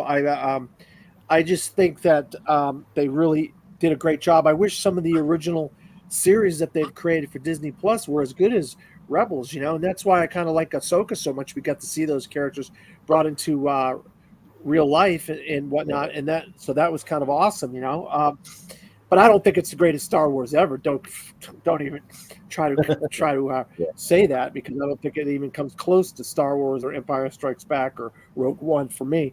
But I love the show. I'd say A tier. Yeah, that's fair. JPO, what do you say about Star Wars Rebels? I've always been trepidatious on any Star Wars show, so maybe I'll have to check this one out. But it's a complete blind spot for me. Okay, sure, yeah, that's fair. But Wolf, what do you say about Star Wars Rebels? Yeah, anyone who knows me knows I'm a big Ahsoka fan. She's my favorite female in the entire Star Wars universe, and I've actually gotten to meet Ashley Eckstein. Yeah, nicest celebrity I've ever met at a convention so far, because that girl is determined and will stay with her fans. After every other celebrity left, she was still there, and there was only like a few people left at the table, and the agent was like, "Are you sure you don't want to go? Are you sure you don't want to go?" She's like, "No, I'm staying." She's like, "Okay," and he was like, "I don't know if we can get through all of you guys. I don't know if we can get through all of y'all. I'm sorry." And she's like, "No, I'm going through all of them. I want to meet all my fans." All that stuff, and she was like, and he was like, That's okay, awesome. all right. And so then she's like, talks to all of us, and she just like sat there just literally for like 5-7 minutes just talking to all of us about like Star Wars, because there's only like a few of us left, and she was just like chilling and just having conversations with us. Like, she is so cool just to be that dedicated to your fan base. It's like just truly amazing. So, and I never watched the Ahsoka series because I talked to her personally, like one-on-one, and she was talking about how like she was never even contacted. Like, it's one thing to replace the actress after you've been contacted, but they never even called her to ask her if she wants to be in the show or if she wants to be a part of the show or nothing. And she said that's what really made her like go into depression, was that they never even called her and asked her if it was okay. So, because it's her baby, that's her baby, that character is, and so she's phenomenal. Yeah. What? She doesn't own it though. She doesn't own it, no, but like but I mean, So it's just she like has no rights to it. She has no rights to it. It's not her. She doesn't own it. But it's just like Frank Welker and Peter Cullen, you know, like they were really upset when they weren't even contacted about an animated series that they did for Transformers or something like that. So it's like, you know, just if you are attached to a certain character, at least you want to be contacted and seeing if.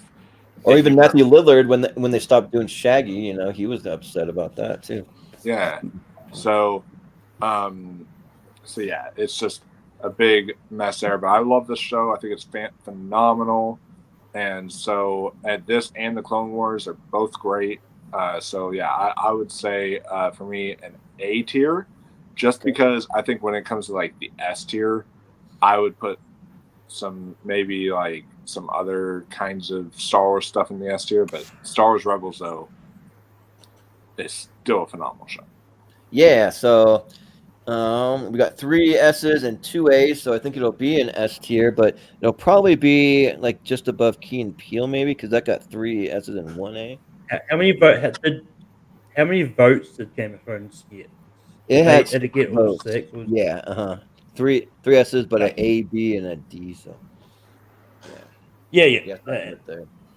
That was my point of the express. I was saying if there was someone who hadn't seen Game of Thrones, it would have gone just head over it. So, but I think if we go fast and we keep our thoughts really short, we could probably get through one more. Yeah, I've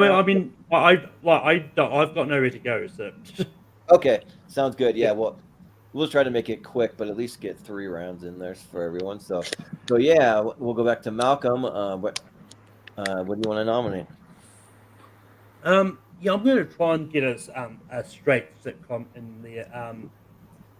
And I know some people are probably going to get behind me on this, but Brooklyn Nine-Nine I think is phenomenal. It's definitely up there when it comes to these sitcoms, and I think like Andy Samberg, like Andre Bell, and like all the rest of the cast, I think are great in this, and I think it's a really fun comedy, and I think, and it's one of those ones that I would have loved to see more seasons of it, but I think they also ended it at a good point too. So I think even though that final season wasn't as good as the earlier seasons, I think it was still entertaining especially when they used it to talk about sort of real life stuff that's happening around that time as well. So I'm going to try for this and see how we go. Yeah, sounds good. We'll go to Chris. What do you say about Brooklyn Nine-Nine? So I like Brooklyn Nine-Nine. Every episode of the show. But it's funny. I think not the best. They come to me from the decade. I have one above it a little bit more that I enjoy a little bit more.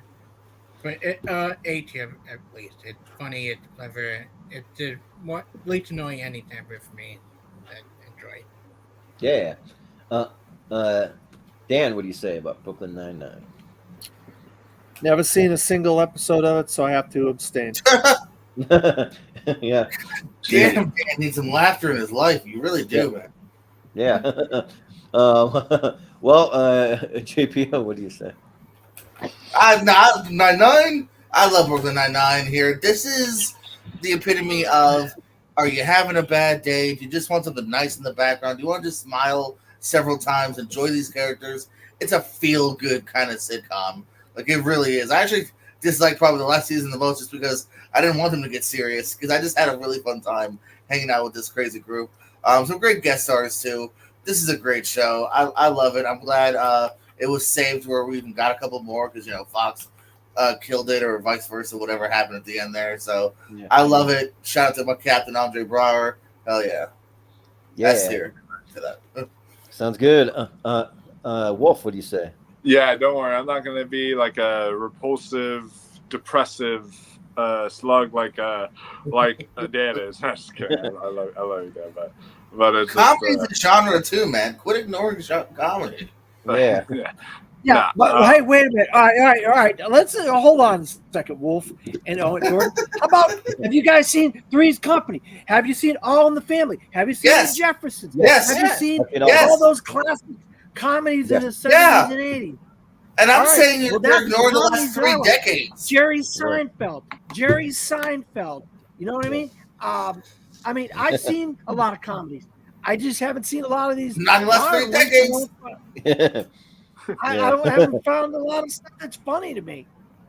You're not even Big Bang Theory? Anybody gonna vote for Big Bang Theory when that comes up? Because I would. No, I wouldn't vote for it. That's funny because you named several shows way funnier than that, and that's the one you're defending. Yeah, but I love Big Bang Theory. It's a good show. I like it too. We've had people that are just from a different generation come on, even for it's like movies. We had Brother Alonewitz, and he said comedy hasn't been good since the 90s or whatever. I don't know. So, like, people have their thoughts on it, but and comedy is like the most subjective genre, I'd say. So yeah, it's definitely it's for some people it works better than for other people. But yeah, Brooklyn Nine-Nine is such a good show. This is a case of like something like opposite of The Office for me, and opposite of like Parks and Recreation, where those first seasons of both, but especially The Office was like really hard to watch, and I just wasn't laughing, and I just wasn't really into it. And then when I heard about that episode of Rank 'Em when you guys didn't put it in the top 5, and it's like, yeah, come on, what a travesty. but then would have fit in that, I don't. Yeah, because season 1 kept it out of the top 5. That's what I was trying to do. But no, it was season 2 and on got even better. So I watched the show and I introduced it to my friend who loved The Office and loved Parks and Rec, and he said that he actually liked this show better because it made him laugh immediately from the first episode all the way to like the whole show. Like he loved every single season. I loved every single season. This show is great. Oh my God, I'm so conflicted though on whether I want to put it in A or S right now. S. You want to put it in S, right? Listen to your heart. You know what? Fuck it. Sure, I'll say S tier for 9. Because we'll get down to the nitty gritty and we'll rank them at the end. So, yeah.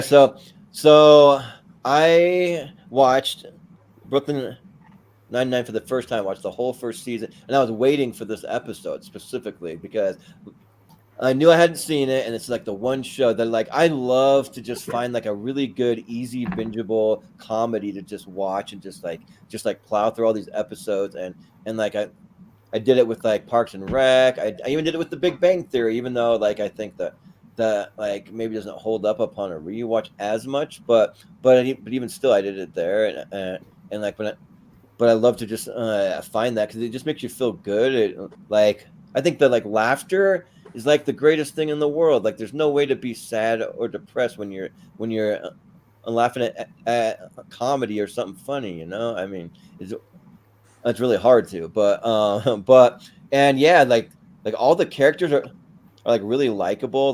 Like even like people like Terry Crews, like Terry loves his yogurt, or like Terry loves his pickles, or like he's like really.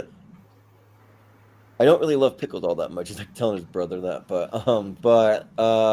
and then yeah, like Andre Brower's great, and then you got the two female cops that like they're good, and then you got the awkward guy with like Joe Latruglio, and like it's just like fun, like a really good time. You always have the guy that everyone kind of like makes fun of, sort of like Parks and Rec had, like had the big overweight old guy, but so yeah. The Heist episodes too. Heist episodes are great.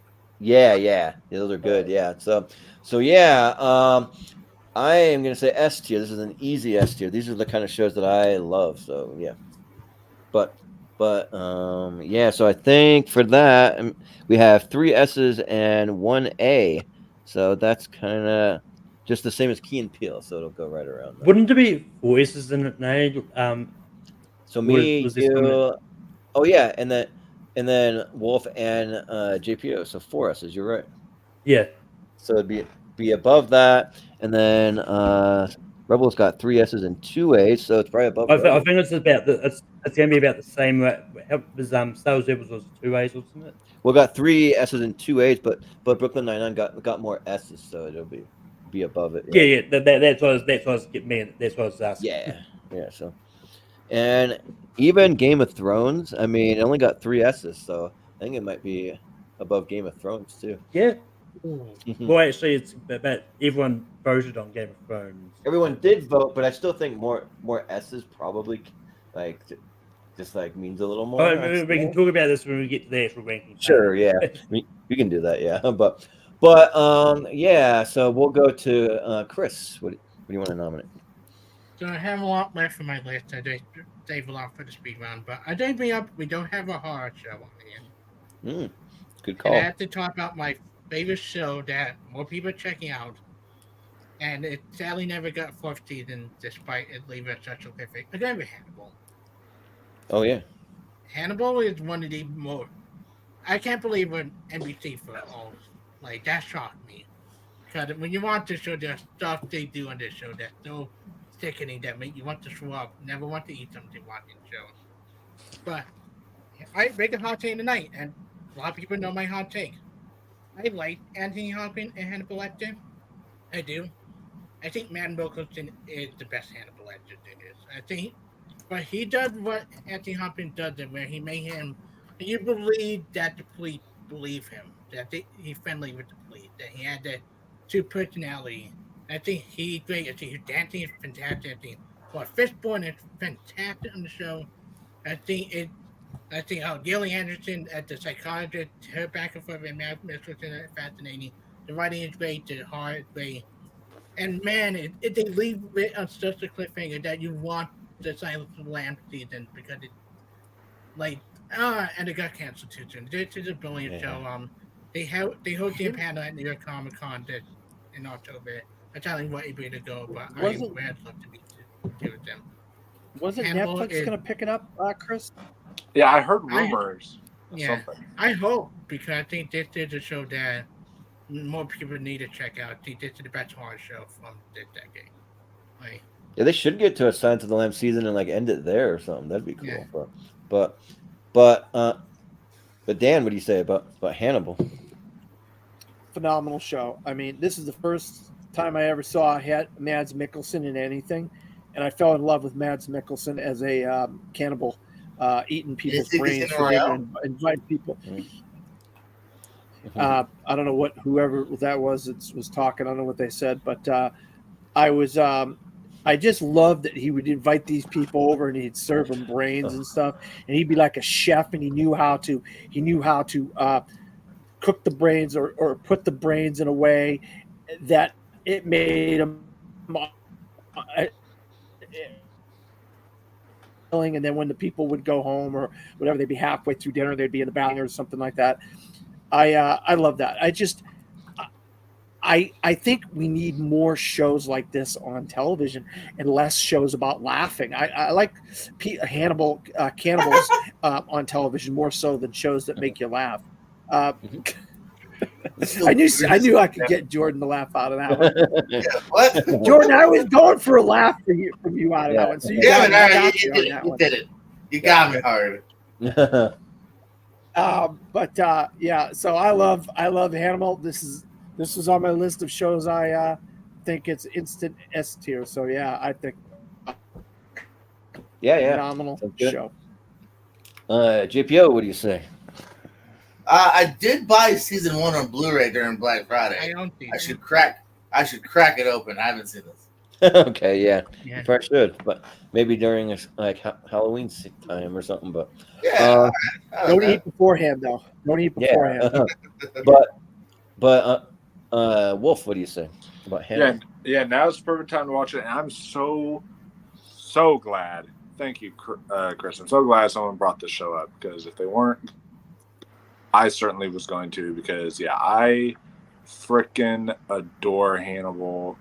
This is Mads Mikkelsen's finest performance to date, and this is, to me, I think the best that of that character that we have seen. It's just so well written, and I really hope Netflix or whatever service it is picks this up and continues it, because at least just for one more season, do one more season to end it, and then just like cap it off there, and like I really hope they do something like that, because this was definitely canceled too soon. That would be a fun tournament fight, by the way, to do a tournament fight of like shows that have been canceled too soon, because there's you can do hell yeah. Shows that have been canceled, like Asher's Evil Dead, Hannibal, Blind Spotting, all these great shows, like that have been canceled. So that'd be something interesting. But Hannibal 150% is an S tier. Yeah. I thought you were going to say Hannibal actors. Wolf. We got to do a bracket of Hannibal actors. That would have been awesome. Yeah. Hannibal Arrest. They might have to be. Yeah, right. Yeah. Season 3. Hannibal Bird. I don't know if there's too many others. Actors. Now the character, the actors that played Hannibal. Yeah. That would be cool, because there's the Hannibal Rising actor, there's the Anthony Hopkins and Mads Mikkelsen. You got like a tournament with those actors. So and Brian the Rising kid done anything? Yeah, and then too. Yeah. Well, I don't know if he has done much, but I need to check out Hannibal, because I haven't seen it, but I love Mads Mikkelsen, so I need to go check it out, but I haven't seen it, so that'll be a big abstain for me. But Malcolm, what do you say? Yeah, I haven't seen it either. Like it's one of those shows I just was never really interested in either. I'd never seen Silence of the Lambs fully, and it's just it's just one of those ones like I just wasn't interested in the series. And just quick looking up, like at the moment, like the only thing that sort of says on the Wikipedia page is that there's just been a whole bunch of discussions or people theorizing about it. I don't think there's been any official revival planned.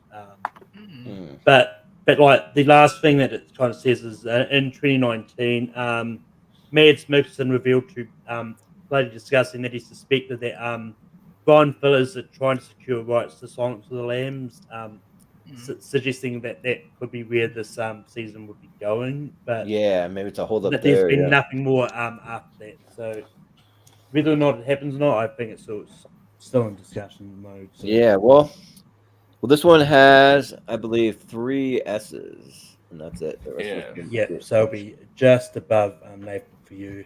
Yeah, just above that. I just had it to get you guys. Brian Cox for also Hannibal. Dang, y'all need to get on that. Y'all need to get on Hannibal. That show is phenomenal. Or Manhunter. Manhunter. Oh yeah, there's that too. Yeah, but yeah. We'll go to Dan. You got one more you want to nominate? Yeah, I just know no one's seen it, and so I guess I'm gonna go with the one that nobody has seen that I freaking love, just because I know.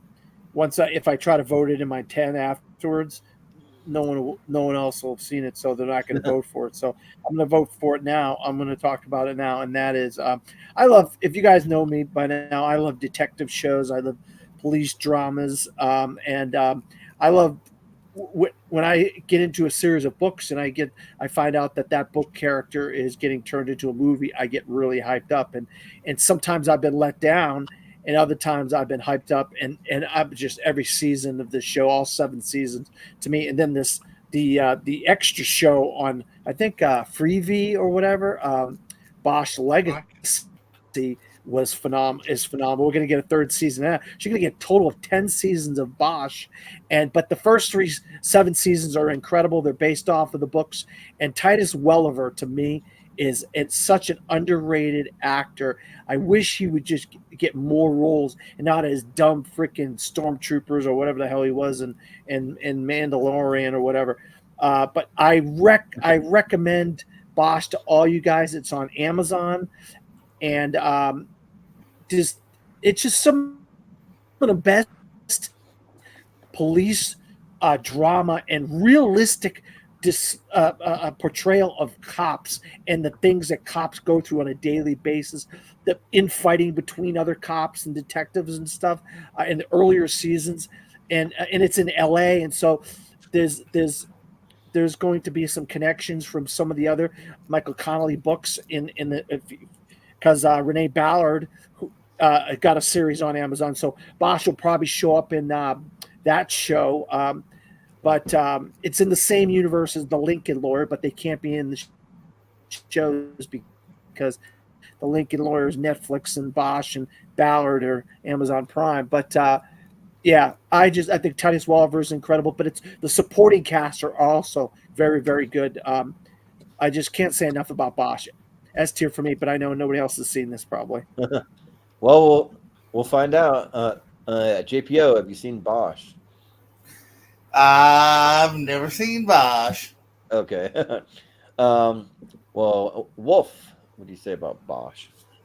Well, I can't say a whole lot because I have seen only the first episode, so I need to finish watching this show. Because I did really like the first episode. I think I watched it when it aired, and then there was like a lot of other TV was out around the time. I never got to finish it, but I definitely need to get around to seeing it again. But I can't really speak much on it because I've only seen that first episode. I liked it, but yeah. Yeah, I also have not seen it, but I know my buddy Chris Scott. He loves this show and he keeps telling me to watch it, but I haven't gotten to it yet. So sorry. But Malcolm, have you seen Bosch? I've seen the actor that plays Bosch in the TV show. We're going to be probably most likely talking about when we get to the 2000s because Titus Welliver played the Man in Black in Lost. I haven't seen the TV show. I haven't seen the TV show Bosch. I totally forgot that was him. Yeah. Well, Chris, what do you say about Malcolm? Bosch? Malcolm, you're breaking up. Half of what you said was breaking up for me. I didn't hear half of what you said, Malcolm. Malcolm, I didn't hear half of what you said. What were you saying? I think you're on a delay because I heard him. And yeah, same. Yeah, stop yelling at Malcolm. He said he hasn't seen it. That's what he said. He also mentioned Lost. Yeah, yeah. But he said Titus Welliver was in Lost. But Chris, what do you say? You're muted, Chris. I have seen some episode of Bosch because my parents had watched it. when they were watching on Amazon Prime. I like Bosch a lot. Is it better than one other detective show? Maybe not, but I give it an A for now because I did like what I think of Bosch. Okay, so it got an S and an A, so it could mean it's at either the end of S or the top of A. I don't know. I don't really know how to rate it with two Top both. of A. Yeah, probably top of A. Yeah. Well, I Yeah, mean, no, I think if it goes to now, I think it'll probably land here because I think because Girl Meets World and Walking Dead both got 2 S's in it. Oh yeah, that makes sense. Yeah. Jordan, are we doing a speed round after this? Yeah, we'll do a speed run after this. Yeah. So yeah. Yeah, I'm making my list right now as we speak. Yeah, we'll get some of those shows we missed in there, but we'll go to JPO. What's your next nomination? All right. I wasn't ready. Fuck.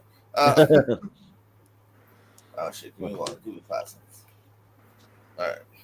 Come on, you've had like a bunch of rounds. It's all good. No, my bad. No, I got a list here. All right, let's go animated here. Let's go Rick and Morty.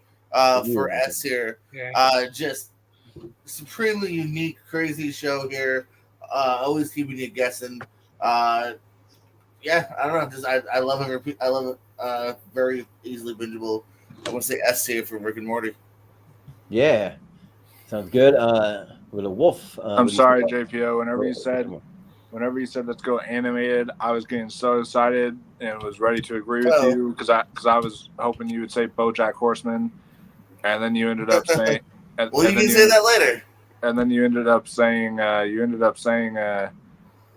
Rick and Morty, and now I'm just like, okay, I'm sorry. This kind of humor, I'm sorry, I can't get into it. I liked the first season. I thought it was funny. But then people overdid it with the whole Pickle Rick thing, and they were like, Pickle Rick, and it was like a weird, annoying culture clash. And I mean, okay, that's you reviewing like your shitty friend group or something. Like that's had nothing to do with the show. The show didn't overdo Pickle Rick. That's in like 1 or 2 episodes tops. So that's got nothing to do with the show.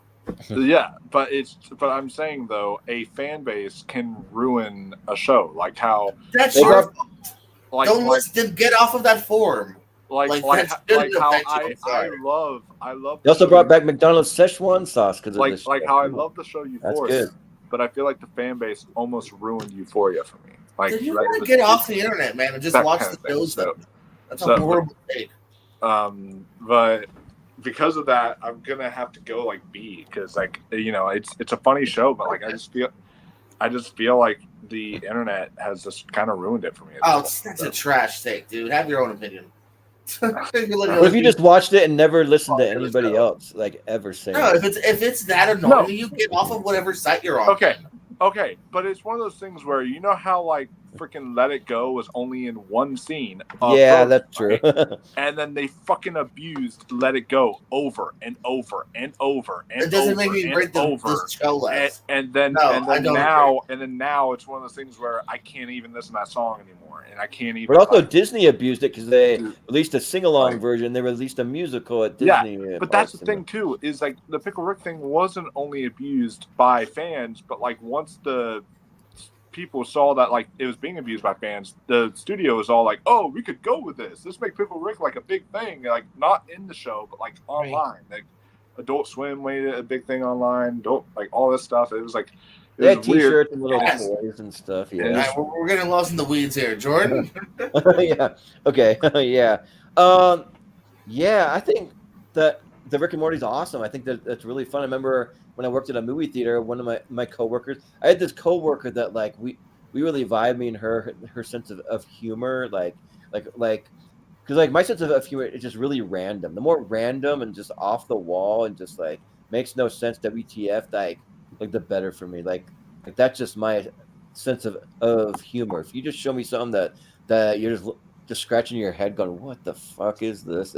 Like then I love it. Like give me more of that. And so like Rick and Morty is like the epitome of that go into all kinds of crazy dimensions, and like you get to see all of that. But then you also have a family at home, and you got Chris Parnell and Sarah Chalk and like all the family at home, and yeah, that's fun too. And sometimes they get involved with the like time travel, not always, but sometimes. And yeah, I think that it's fun because it's just one of those shows that's like kind of like JPO said, you can just put it on in the background. You don't even really have to pay attention. Really, it's not that like too deep, but it can be if you really pay attention and you want to find out about the dimensions they're going into and the weird science and stuff that may or may not always make sense. But yeah, so I'm gonna say A tier. I'm not quite to an S for me, but I'll give it a solid A because I think that it's good. I just don't find myself going back a lot.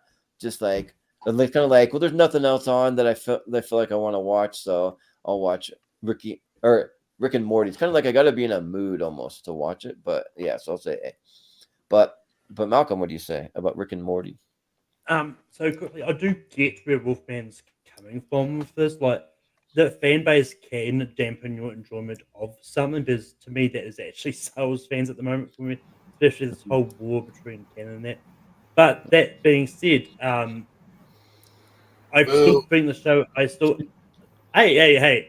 If you want me to rate it low, I would, JPO, because I wasn't actually agreeing with. No, I saw a ghost, Mark. I wasn't talking to you. You're good. I love you.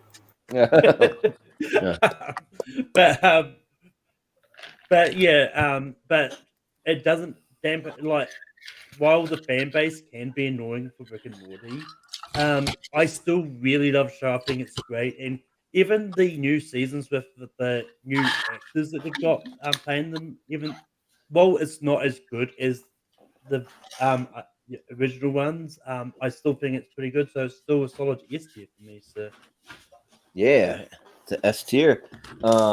Well, Chris, what do you say about Rick and Morty? I am one of those people who have not seen Rick and Morty. I've seen too many clips of it just on Facebook and other things that I kind of know the jokes by now. I know a lot of things by now. Not the animated shows that Jonah Rodrigo with, but I had those things. Sure, yeah. Let me get the speed round. I have an animated one on my speed round list. Now, Dan, I know you've seen Rick and Morty and you love it. Come on. Actually, I haven't seen a single episode of Rick and Morty. Okay. So I have to abstain. Yeah, that's fine. Then it's got 2 S's, an A, and a B. So yeah, so it's I gonna be think somewhere just around. above Nathan for you. Let me see. Nathan for you is just 2 S's, but yeah, so I think it's just above Nathan for you. Yep. Yeah, that sounds right. Yeah. All right. Well, we'll go to Wolf. What do you want to nominate? All right, so I'm going to go with a more personal pick as well. I don't expect a lot of people to vote for this, but I freaking love this show. Anyone who knows me knows I am a massive Andrew Scott fan. There is your hint there, because damn, is Sherlock a good show, and I think that Benedict Cumberbatch is excellent in this series. Martin Freeman is excellent in this series. Their dynamic together is absolutely great. And yes, every episode is like an hour and a half, so it's like a movie length. But you do, but there are only 3 episodes, and they all feel like events. They all feel like movie events that you watch. And I loved Andrew Scott as Moriarty. He's my favorite Moriarty. Oh my God, that episode where they're on the roof and he's like, I don't want to spoil it for those who haven't seen it, but he basically is playing mind games with Sherlock on the roof. But he dies and falls off the roof. No, I'm just kidding. That was one of the most intense episodes of television that I have ever witnessed, was that episode. It was so good. Everything here. Yeah, the final season was kind of a letdown, but like all of the seasons prior and the Christmas episode that they did, that like special standalone Christmas episode, all of that was fantastic. And so because of that, I think S for Sherlock. Yeah, I'm giving my thing a quick little adjustment because I use this serialized app to kind of rank some of these, and like I think I might have had Sherlock ranked too low, so I'm gonna reevaluate and see. Yeah, so yeah, Sherlock rules. I think that's awesome. Yeah, Andrew Scott makes a great Moriarty, and just like Benedict bad. The way that he plays it, you think that he hates Watson, but he doesn't hate him. He just gets like his own pretentious kind of way that he actually like probably really loves him and is happy to have him there and stuff. But he just kind of just like a real narcissistic kind of character. And like this is the most narcissistic version of Sherlock Holmes that I've seen before, but it actually works and it's fun and yeah, the episodes are long, but I appreciate that it's only 3 per season because since they are so long, and I think that it really works. So I think Sherlock is an S tier. Like I love Sherlock, so yeah, I'll say S. And like they did kind of have like a final season, but like who's to say they can't come back with like more, like do one more or do another Sherlock movie or something like that, you know? Yeah. But Malcolm, what do you say about Sherlock?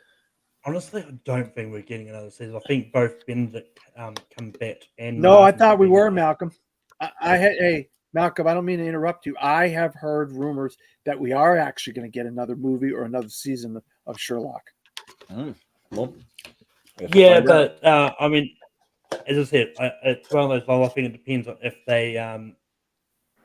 they get things together because like both Martin Freeman and Benedict Cumberbatch are both doing a lot of stuff, especially with the MCU. So, like while they're not so active at the moment, but I think they're just busy doing other stuff at the moment, which is why I don't know if it will get it anytime soon. But I haven't seen Sherlock, so yeah. Wow, that actually surprises me. I feel like because you're big like into British shows and such like that, I thought you would have seen Sherlock, but yeah. It does seem like one you would really like, Malcolm. But yeah. but Chris, what do you say? So I like Sherlock a lot. I think I did use the Game of Thrones argument here. I think the final season of Sherlock is to show a lot. I hate the whole sister twist. I thought was really stupid where they went with that. I thought Andrew Scott was decent at Moriarty. I like Natalie Dormer portraying Moriarty more in Elementary from the same decade. Ugh, not me. Yeah. But I do like Sherlock a lot. I think Cumberbatch, I think Martin Freeman great. And A tier just because the last season hurt it a lot. And I do think that they maybe should have went with different season with that last season. Yeah, that's fair. But Dan, what do you say about Sherlock? Great pick by Wolfman. This is a phenomenal show. I mean, Mycroft, the actor that plays the brother Mycroft, he's fantastic in it. Yeah. I mean, these guys, I didn't know who the hell these guys were before I watched the show. And these guys are some of the most, I look forward to all of these actors when I see them in something. And if you guys haven't seen Ripley, oh my God, you are missing out. Freaking Andrew Scott is phenomenal in Ripley on Netflix. It's a 6-part series. But yeah, this, I mean, I've seen a lot of different versions of Sherlock Holmes over the years. I like Robert Downey Jr., but this to me is the best version of Sherlock Holmes I've ever seen in my life. I love the back and forth between Martin Freeman and Benedict. It's like these guys were made to be together. It was like they were perfectly cast to be together. I mean, they were amazing. And Andrew Scott as Moriarty, oh my God, phenomenal. Definite S tier. Great job, Wolf. Yeah. JPO, what do you say about Sherlock? I'm struggling here because I agree with Dan. Sherlock, Wow. I love it. I think it's helping Benedict on the Mad reminds us how good of Freeman can be as well. This is fantastic here. There are many events, almost like everyone said, pretty much movies. Well worth checking out. Hell yeah, S tier. Yeah. So we got 4 S's and an A for Sherlock. So that puts it above Peaky Blinders. At the same level as Brooklyn Nine-Nine, because that got 4 S's and an A, so it's just tied with that. Yeah.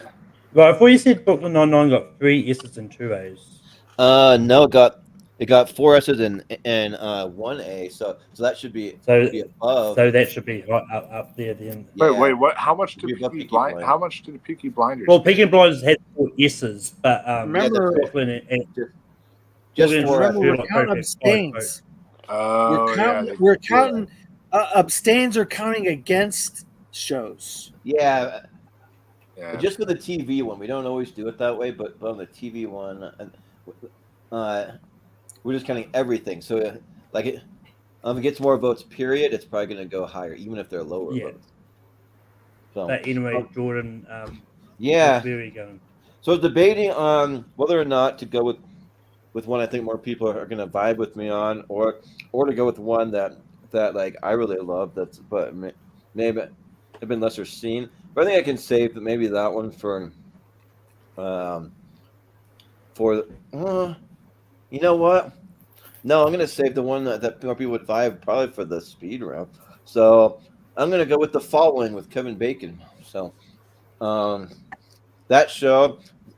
So you talk about horror shows. So I mean, it might be in a similar sort of vein to Hannibal, but instead of a guy that eats people, you're just going after cult leaders and people that are like writing things that, like, the first season is all about Edgar Allan Poe, and there's like really dark stuff that happened in the way that these murders happen. And Go back down. Yeah, and there you go, right there. Oh yeah. Well, I was moving it up there. Oh, and I wanted to look I'm up sorry, Malcolm. I didn't know. I thought you couldn't Yeah. find it, Malcolm. I apologize. No. I apologize, Malcolm. It's all good.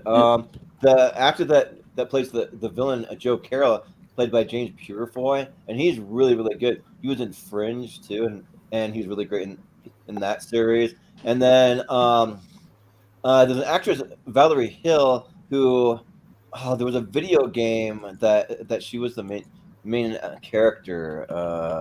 Quantum Break. Wait, what'd you say? Quantum Break.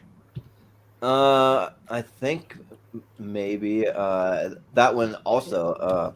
Yeah, same universe that Alan Wake can control. Yeah. So she's part of that, but she's part of one other one that could probably dig it out from under my bed, because I have all my video games under my bed. But that's fine though. A really cool, like, story based video game. But for the Following though, it just has a really cool cast. It's another one that's Natalie Z. So she was in this one. She was also in Justified, and then Sean Ashmore from X-Men. He's in there, and he plays Kevin Bacon's partner. And like, Kevin Bacon's this guy that he retires from the FBI because of like horrible, horrific things that happened to him. This guy came out and like tried to kill him and his ex-wife and stuff, and it's really crazy. And you have near like cannibalistic stuff in like some parts of it, but and yeah, like, it just goes really, really dark, and like Kevin Bacon just plays it so well. Like he's just like obsessed with this guy that he wants to come out of retirement, and he wants to just specifically go after Joe Carroll. And like, it's another show that only got 3 seasons, so I think it was one that was canceled too soon. Like, we could have gotten a couple more, but and that's one that my parents, because I grew up in a very conservative household, so like, my mom's like, man, that show gives me like an evil feeling. I can't even hardly get through it. She did try to watch it, but just kind of gave up because it was so dark for her. But yeah, and then it also has 2 characters that end up kind of being gay, but they don't like shove it down your throat. They just kind of subtly put it in there too. 2 of the evil kind of like guys that are following this cult around too. So, but there's some good stuff. So yeah, I'll say S tier for The Following and see what you guys say. But Malcolm, what do you say about The Following? Haven't seen it. Okay, that's fair. Chris, what do you say? I watched a few episodes. That wasn't for me. I think it was one of the boss type show that just didn't hold my interest like a couple of other boss shows did. Okay. Yeah, that's fair. Well, Dan, have you seen The Following? Yeah, actually, I really like The Following a lot. I like Kevin Bacon's decisions he's made when it comes to TV shows. the one where he plays a detective in Boston, something on the hill or whatever. Oh yeah, I really like. I really like that. But this is good. This is when I was really into procedurals, and the following, and Fringe and X-Files and Person of Interest. I was like into these kind of CSI Miami. I was into all these procedurals, but then I started realizing, why are you wasting your time on all these damn procedurals? And I stopped watching all these procedurals because they just drag on for 23 episodes or whatever it was. And it's just, and I did like the first. How many seasons was it, Jordan? that's 3 seasons. Yeah, Jordan. 3. Yeah, I think I watched at least all 3 seasons, and I like the earlier seasons probably a little bit more than the last season. Maybe I don't remember, but I did watch it. I don't think it's one of the top tier shows though, so I'll put it down in A. Yeah, that's fair. But I wouldn't really call it procedural because it does have one coherent thing through every season that it goes through. So, but it is kind of like FBI agents though. But between the two shows, that's very similar, like Sleepy Hollow a little bit more. Oh yeah, Sleepy Hollow is good. Yeah, but JPO, have you seen The Following? I remember watching the pilot, being like, I dig it. I'll tune back in tomorrow, finish the season, and then I never got back to it. So I'm gonna have to say, Sure. life happened. Yeah.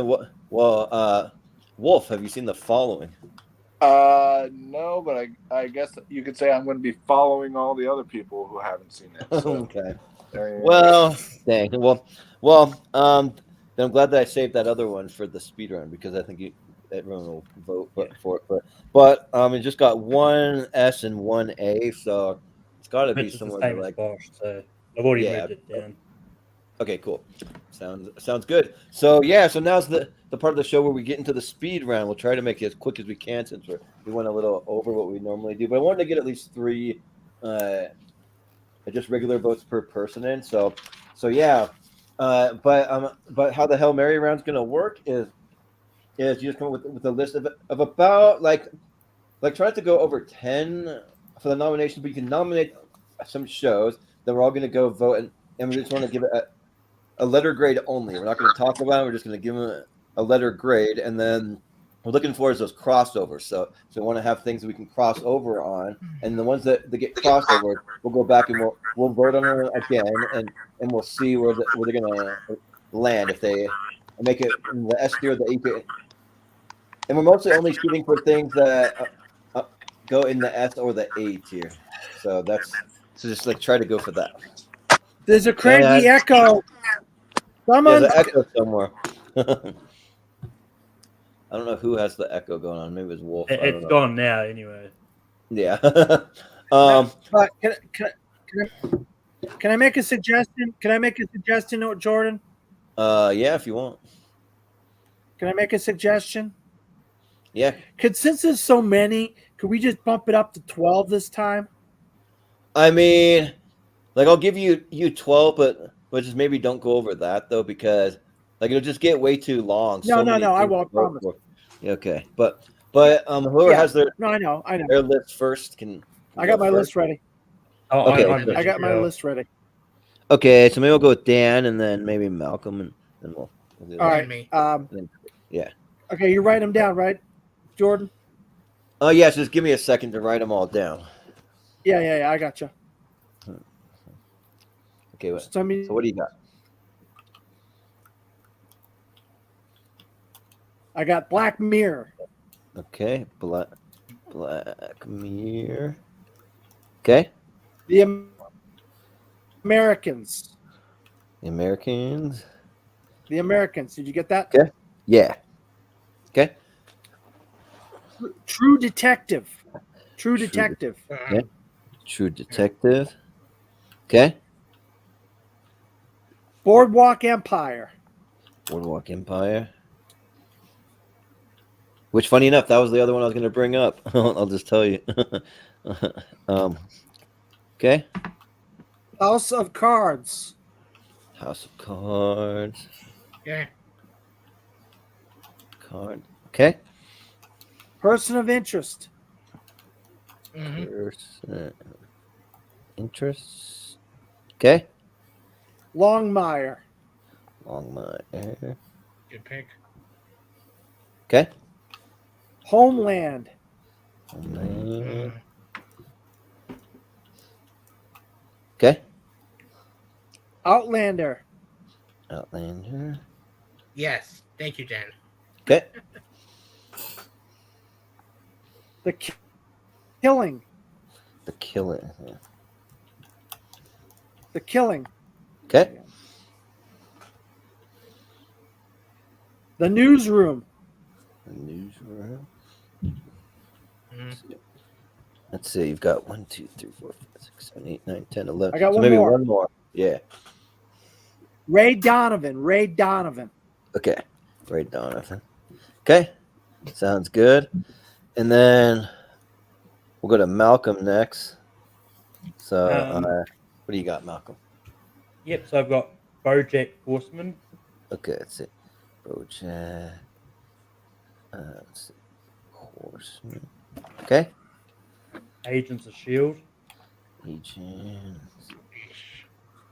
Shoot. You don't need to comment on everyone, Chris.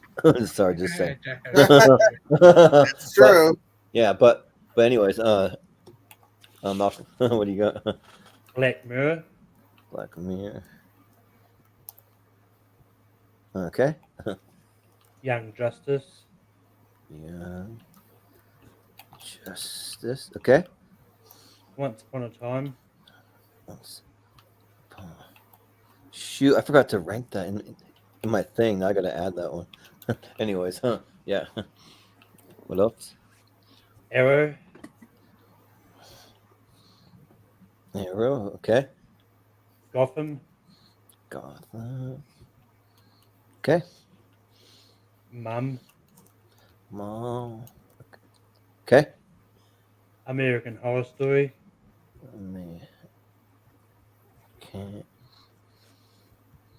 Okay.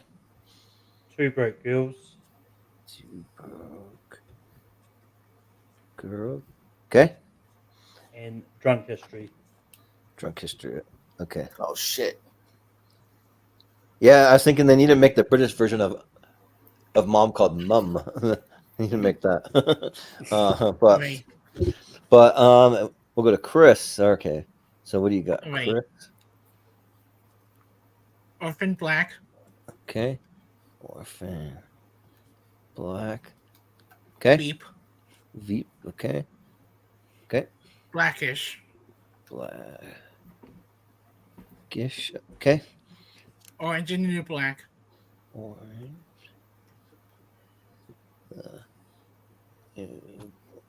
B. Okay. Yeah. Name me a song that lasted gone, aka Outlander. Outlander, you said? Okay. Yeah. Okay. The American. Americans. Okay. My only animated one on my list, Gravity Fall. Oh yeah, Gravity Fall, which is surprisingly highly rated on this list. But Yeah, really good show. Yeah. What New else? Girl. New Girl. Okay. How many have left? 2, 3, 4, 8. Count your own shit, people. Yeah, just like 4 or 5, something like that. Yeah. Suits. Okay. Suits. Okay. Yeah. Raising Hope. Ooh, yeah. Hope. Okay. Oh, this is tough. Have that be more left. If you weren't ready, why'd you volunteer? Yeah. Okay, backing up Malcolm, Once Upon a Time. Okay. I'm gonna say you don't have to do 12. You can stop if you want. Well, don't say you're ready. Yeah. But Two more, or 1. Bork Empire. Okay. Well, that's 12. So. You're done. Because we're already kind of a lot. Not hard to count to 12. Yeah, I was about to take them 100, but never mind. Yeah. Okay. Well, we'll go to JPU. All right, I got Louis. Okay. Eric Andre show. Okay, Eric Andre. Episodes. Goldbergs. Okay, let's see. Goldbergs. Raising Hope. Raising Hope. Okay. Adventure Time. Adventure. Let's see. Okay. Silicon Valley. Ooh. Con. Probably nobody brought that up. Okay. Suburgatory. Suburgatory. Okay. Portlandia. Portlandia. Okay. Let's see. Drunk History. Drunk History. Okay. Workaholics. Workaholics. And finally, Bob's Burgers. All right. Bob's Burgers. And then Wolf, are you there? I'm here. My camera's off because since I'm using my phone, I wrote the list on my phone and okay. and all that stuff. So I'll turn my camera back on after I read the list. But cool, yeah. But first off, I was gonna go out on a limb and guess that JPO is into comedies because I think every single one of those were comedies. Yeah. No one else is showing them love. Yeah. Yeah. I'm trying to right in the middle. So. Yeah. So here's my list for you. All right. So I got The Americans. Okay. Let's see. Americans. Okay. Boardwalk Empire. Boardwalk Empire. Okay. BoJack Horseman. BoJack. Okay. This is the only one I'll comment on. One that you should all be ashamed for not bringing up, which is *Halt and Catch Fire*. Freaking love that show. Oh yeah. The shame. And then another one that's shameful that no one brought up, which is *Black Sails*. Oh yeah. Oh God, I'm sorry. I like that show, but not my favorite stuff. Yeah. And then *Shameless*. Ooh yeah. Ooh. Speaking Shameless. Yeah. Yeah. Okay. *Black Mirror*. Black Mirror. Okay. *True Detective*. True Detective. Okay. *Vikings*. Ooh, Vikings. Originally on my speed round. There might be another one I forgot to rank too. Shoot. Anyways. And then *Orange is the New Black*. Okay. Okay. *Orphan Black*. Yep. Yes. Like a Wolfman. So many black shows in this. Okay. And then *The Leftovers*. Okay. Leftovers. Okay. It was on my list and then took it off because I haven't seen enough of the show. But I do like The Leftovers. I didn't want to cut my wrist anymore. I zoned out. Give me one quick second because I totally forgot to rank one show, and I'm going to be speedy about adding it to my list. Yeah, I mentioned Vikings, and that made you be like, "Oh shit, I gotta rank that." I love Vikings. Well, two shows then, because I forgot about that too. But yeah, I'll be quick. Let's see. Yep. Okay. It's a very good decade for comedies. If you look at the list of all the comedies that came out, actually was like a really good decade for it. I love Raising Hope. I have one of you guys mentioned Raising Hope. Hell yeah, I did. From the makers, my name was Earl. Okay, there's that one. But your name isn't Earl. Hey, everybody! It's a good guy trying to do good things. My name was Earl. Which, funny enough, I don't love Game of Thrones, but Vikings, I'm with you on Vikings. And I love Blackish. You guys haven't seen the new show on Netflix with the guy from Blackish to check out. But I'm just I don't like when they got all serious all of a sudden. I just wonder if Vikings is going to be high enough, because now I'm seeing a bunch of other shows that I don't know if it'll make my final list.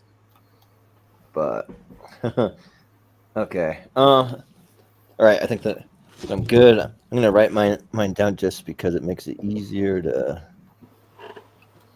be able to cross-reference it. But I've got, and I can tell you what I have on my list. So I'm gonna go Boardwalk Empire as well. Let's see. I'll do Once Upon a Time.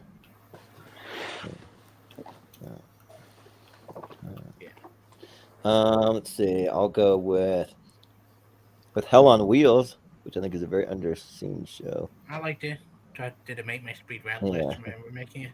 Let's see. I'll go with Black Mirror, which I binge watched on a plane recently. So that was cool. Let's see. I'll go with Last Man Standing for a comedy Good show. because I'm a Tim Allen fan. Let's see. Silicon Valley. Let's see. I'll go with Portlandia for sure. Let's see. I'll go with Workaholics. I'll go with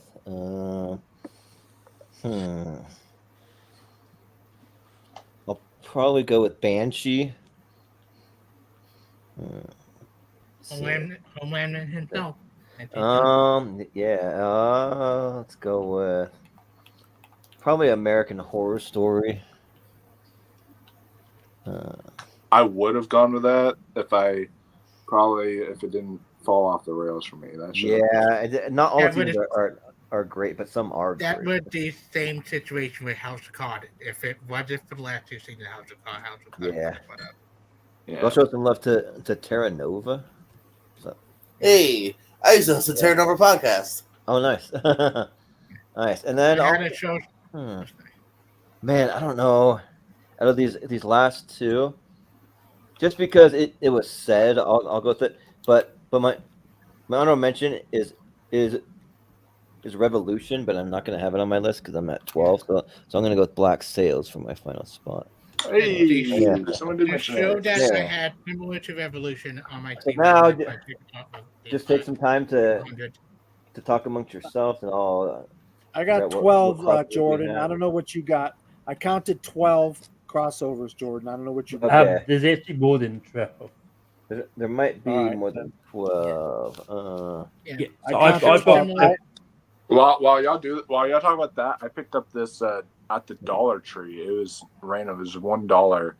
I found this. It was season 1 of Boardwalk Empire, but it's like weird because it's in American, but it's like one of those Spanish cases where it says No STV SHBO Boardwalk Empire El Imperio de Contrabando. It's El Buscemi. A weird. Yeah, I'm sorry, Malcolm. I just like foreign titles at the Dollar Tree all the time. The two Sorry, shows I had Malcolm. on my list. Yeah.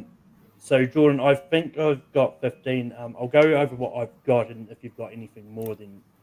But as crossovers, because I think we had Black Mirror, which had multiple mentions.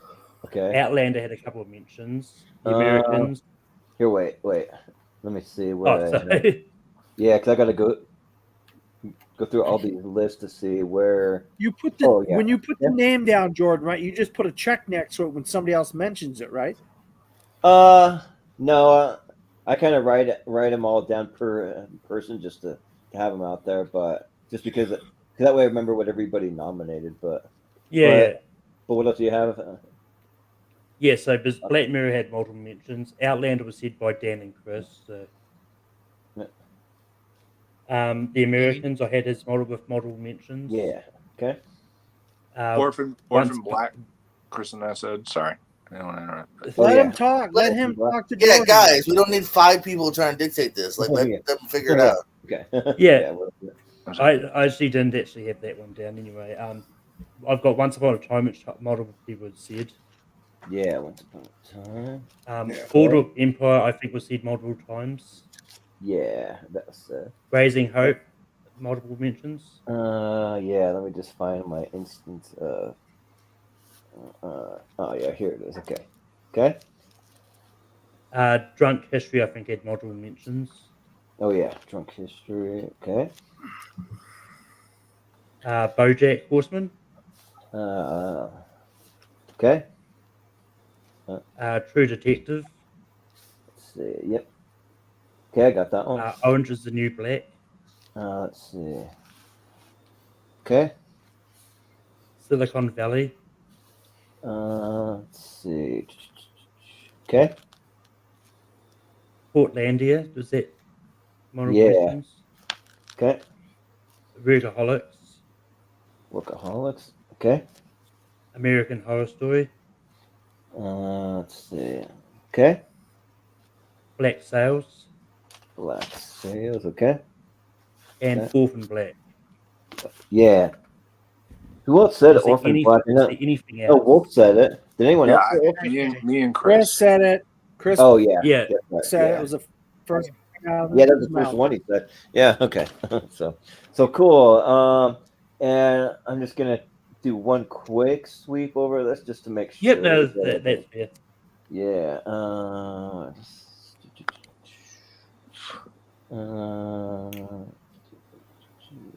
I don't think so. There's some of these that are just missed the cut for me. I'm like, oh, they're like a B maybe, or like they're like really close. But all right, cool. So we will go with our first one that I have here, and we're looking for just the letter grade on it. That's all I need. I don't need any commentary or anything. So, but we're gonna go with Black Mirror. Will be the first one. So Malcolm, where'd you put Black Mirror? S. S. Okay. Chris. A. Okay. Dan for Black Mirror. S. S. Okay. JPO. A. A. Okay. Wolf. What do you say? I like this pattern S. Yeah. Well, sorry, I'm gonna have to break the pattern and say S again. Let's throw another S. So we got 4 S's and 2 A's. So that kind of puts it. Let me see what had 4 S's and 2. I don't think any of them had that. So Brooklyn Nine-Nine had 4 S's and 1 A. So what about Sherlock? Was 4 S's and 1 A, so it's above that. But I think Fargo was 5 S's. So yeah, in between Fargo and Sherlock. Yeah, that's good. Okay. The next one we have is the Americans. So Malcolm, what do you give the Americans? Haven't seen. Okay. Chris, what do you say for the Americans? Is he muted? Oh, you're muted. I can't hear you. I'm not muted. S. S. Okay. Dan, what do you say? S. S. Okay. JPO for the Americans. I haven't seen it. Okay. Oh, you really like that show. Wolf. S. S. Okay.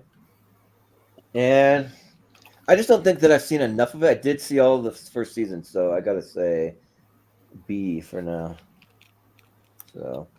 So that leaves it at 3 S's and a B. So I don't know. It'd probably be maybe just above Hannibal. Hannibal was 3 S's as well. Yeah, but 3 S's and that's it. But then was there any abstains on Hannibal? Key and Peele was 3 S's and an A, so it actually probably ends up right there. Yeah. But there was also how many abstains did Hannibal have, and how many abstains did the Americans have? So Hannibal's only had 3 S's. Yeah, it only had 3 S's. But don't y'all count abstains as far as how it goes for the? We're not really necessarily counting abstains. It's kind of like a weird way to put it. It's just like how many votes overall. Like if it got more votes overall, then it'll just go higher. Yeah. So the best way to explain it. Yeah. So the best way to explain it is like Hannibal got 3 votes altogether. 3 people hadn't seen it, so it had 3 S's. 4 people had seen the Americans and gave it a vote. Yeah. Get what I mean? Yeah. So the Americans goes right there. The next one we have will be True Detective. So we're gonna Malcolm. What do you say for True Detective? Haven't seen. Okay. Chris. B. B. Okay. Dan. S. S. Okay. JPO for True Detective. B. B. Okay. Wolf. A. A. And I was almost gonna give it a B, but then what's her name? I can't remember the actor. Like takes her shirt off. Alexandra Daddario. Yeah, Alexandra Daddario with Woody Harrelson. And I met her at a convention, and those blue Her eyes boobs are S tier. I'll say that. will just like I suck was you gonna say, in. I don't think we were rating that, but Yeah, right. rating that.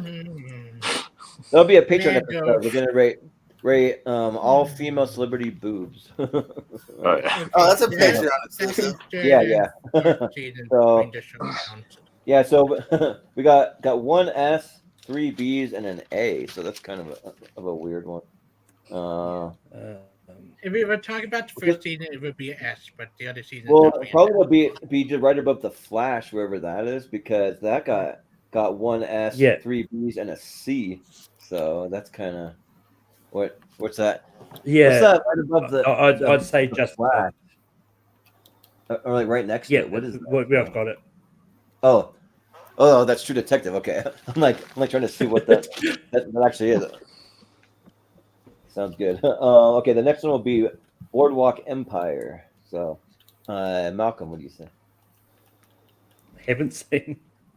Okay, Chris for Boardwalk Empire. Chris. S. Okay, S. Okay. Dan. S. Yeah. GPO. I haven't seen it. Okay. Wolf. Oh, you'd love that show too. Yes. And then I'm also going to say S. Yeah, that show is awesome. I think it's produced by Martin Scorsese, or even directed some. I don't know, but I don't think he directed anything. I just think he produced it. Yeah, but it's 4 S's, so they'll go right by Peaky Blinders because that has 4 S's. Yep. Okay. Cool. Let's see. The next one I have is BoJack Horseman. So, I'm going to say I don't have to go too far down the bottom. Yeah. Actually, this one I got to consult my list to get my vote really quick because I can't remember where exactly I had it. Listen to your heart. You gotta cheat up your own notes. Well, I have way too many shows ranked. There's like so many of them. It's like I don't even know what my heart's telling me. I don't know. That's weird. I mean, you're probably going to start for me, aren't you? Was it? Yeah, or I'll just come up with something because I don't even freaking see it here. So, but I got a ranking. I think it works. So, Malcolm, what do you say? S. Okay. S. Chris. I've not seen it. Okay. Dan, what do you say? I haven't seen it. Okay. JPO. A. A. Okay. Wolf. A. A. And I think I'll say B for me. So we got an S, 2 A's, and a B. So I don't know where the. So I think it would probably fall just behind Doom. Way behind what? Sorry, you're going underwater a bit, Malcolm. I'd probably fall behind Gilmore Sword, because Gilmore Sword had 2 S's, I think. 2 S's and an A and a B. And then also. But BoJack was only one S though. Yeah, there's one I saw there, so it was 1 S, 2 A's, and a B. Let's see. I don't know. 1 S, 2 A's. Just go probably above Spartacus because Spartacus had 1 S and 3 A's. Actually, below it.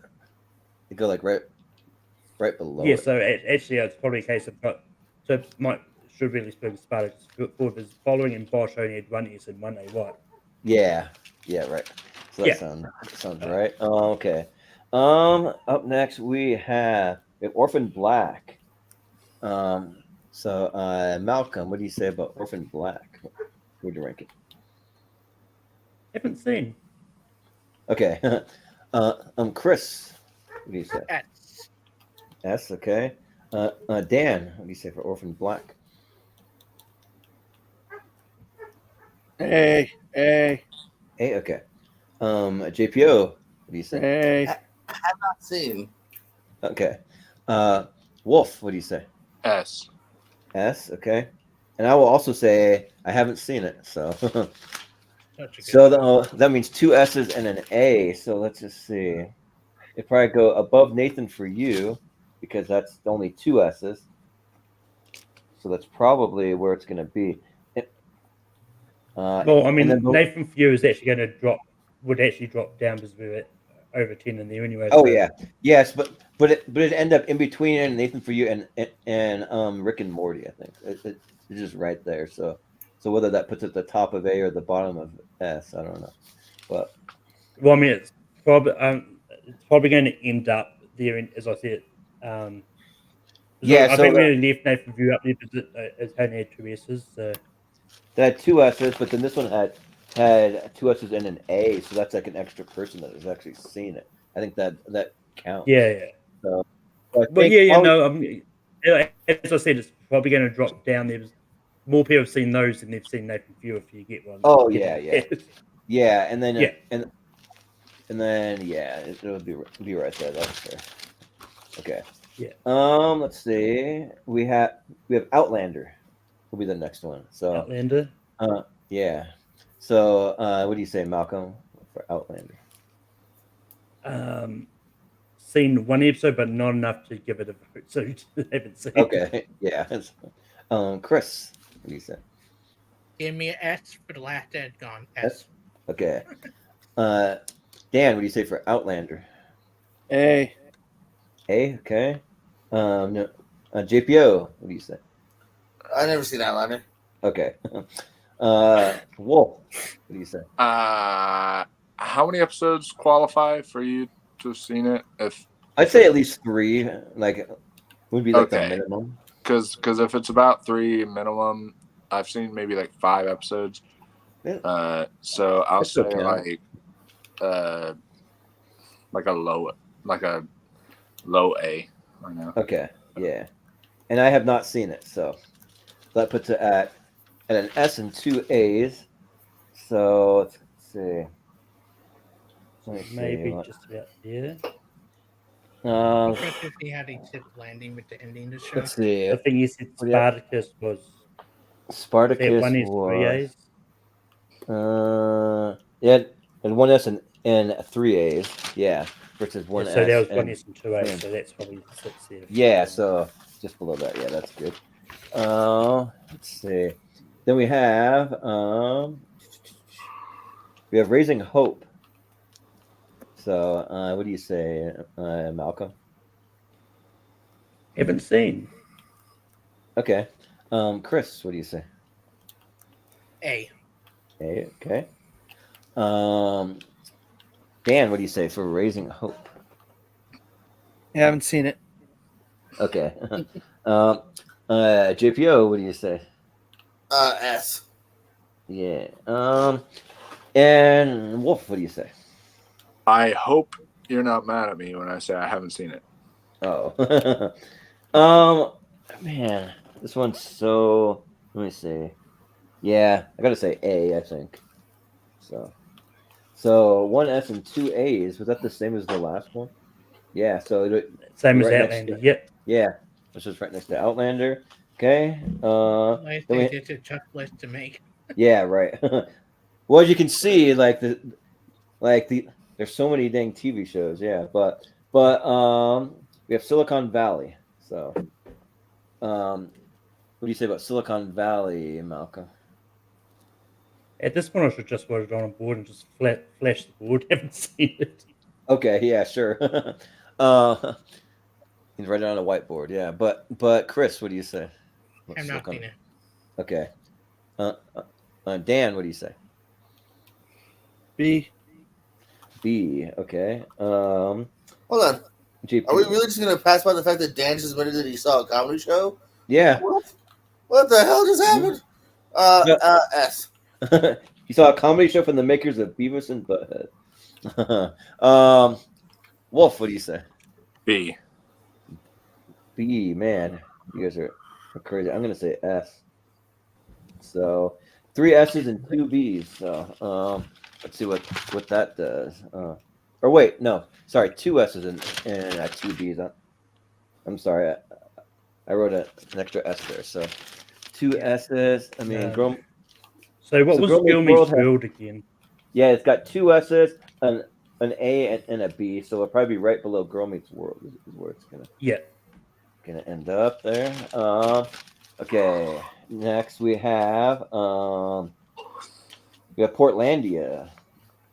So Malcolm, what do you say about Portlandia? Haven't seen. Okay. Figured. Chris, what do you say? I'm not seen. Okay. Dan. I've not seen it. So one little thing before I get the next vote. If you have a Samsung TV, they literally, if you go to their like free channels that come with them, they have a channel that shows Portlandia 24/7 all day long. I just recently discovered that. I'm like, that is awesome. but JPO, what do you say? Well, I guess we're the only ones that have seen it because S. Yeah. Wolf, what do you say? Yeah, I have because I also haven't seen. Oh, because I have, and it's an S. So yeah, it is great. So just 2 S's, which is kind of tough, which probably still won't put it in the S, but it'll be. It's about the same as Nathan for you. So. Yeah, because I got 2 S's. So yep, it'll be just right there. Let's see.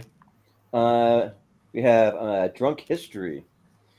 So Malcolm, what do you say? I'll go S. Yeah. Chris, what do you say? I have not seen enough to comment, but I did like what I was saying, but I can't. Okay. Dan, what do you say about drunk history? I haven't seen it. Okay.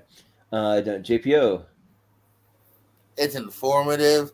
There's drunks. Great guess ours S. Yeah. Wolf, what do you say? Does it count if I've seen these skits on YouTube, or is it like I would have had to have seen a full episode kind of deal? Because I've seen several of the actual comedy sketches on YouTube, but that's probably unless you've seen like a lot of them, I'd probably say no. Okay, then in that case, I'll probably say I haven't seen. Okay, and I'll say A for that. So it's another. Well, it's 2 S's and an A, which I can't remember what had 2 S's and an A. Because I think it's about Orphan Black territory. It was 2. Let me see the Orphan Black. Oh yeah, 2 S's and an A for Orphan Black. So yeah, it goes right there. Okay, the wrong page. Let's see. We have Workaholics. So Malcolm, what do you say about Workaholics? I almost died. I haven't seen it. Oh dang! I've seen that so many times. Yeah, right. Yeah. Oh no, I almost died. Yeah. But Chris, what do you say? I've not seen it. Okay. Dan, what do you say? I haven't seen it. Okay. JPO. I fell asleep for a second. Oh, Workaholics? Yeah. S. Yeah. Okay. Wolf, what do you say? I have friends who are workaholics, but I myself am not one. I haven't seen it, so. Man, not only have I seen it, I've seen every episode like twice, and I listened to their podcast. This is important. They have a podcast, so S. so that's two S's, just like Portlandia. So it goes right around that. Yeah. Okay. So. Okay. Then we have let's see. We have Vikings. Malcolm, what do you say about Vikings? Haven't seen. Okay. Chris, what do you say? A. Okay. A. Dan, what do you say for Vikings? A. Okay. JPO, what do you say? I believe Edge is on that, so you would have thought I saw it, but I haven't. Well, you got to get on that. Later seasons he's on it. Wolf. I'll get Yes. S, okay. And I'm gonna say B actually. Like for as much as I like wanted to add it, I realized it's a lot lower than I would want to have it. So, or This than I have a lot spin-off of show other is things. really good on Netflix too. So 1S, 2 A's, and a B. Once they is replaced like, once they replaced the lead actor on the show, it did start to kind of.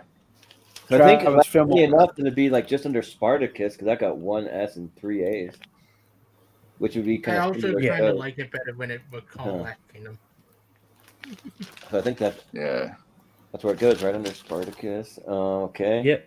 And then let's see what else we have left.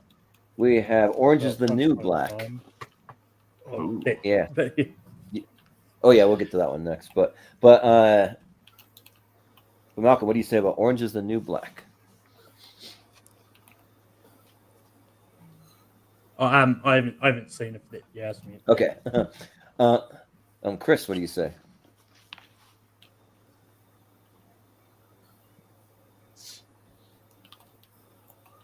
Yep. Either I'm lagging or No, everyone he else might is be lagging. muted again. I can't hear Chris. I haven't. Oh. S. Okay, S. Okay. Dan, what do you say? A. A. Okay. JPO. What was that about? A. Orange is the New Black. Oh, this is an A. Yeah. Wolf. Why not? I'll say S. Yeah, S. And I'll say A. I've seen just enough to qualify. I've seen like 5 episodes, so. But we have 2 S's and 3 A's, so that's like probably just above. What was the Walking Dead? The Walking Dead was 2 S's and 3 B's, so we're getting close. It's above that. Well, actually, Probably going to be I was above gonna that. say Then. above that, yeah. And then Rick and Morty though had 2 S's, an A, and a B. So That will drop down anyway. Yes, but it'd be above Rick and Morty, I think. So. Well, I mean, What's up? because it's got the same number of votes as Walking Dead, but so 2 S's and 3 A's would put it right at the top of A. 2 S's and 3 A's, because The Walking Dead has 2 S's and 3 2 B's. S's and 3 B's. Yeah. So it'd probably be above that. What's that? The last one in S tier. What is that? Is that Hannibal? Hannibal. Yeah. That's Hannibal. Yeah, that had 3 S's. Yeah, that is 3 S's. So yeah, you can leave it right there where it's at. Actually, we'll go back to that anyway. Yeah. So we can go to Once Upon a Time. Yeah. We'll do that one. So Malcolm, what do you say? S. Yeah. S. Chris, what do you say? A. A, okay.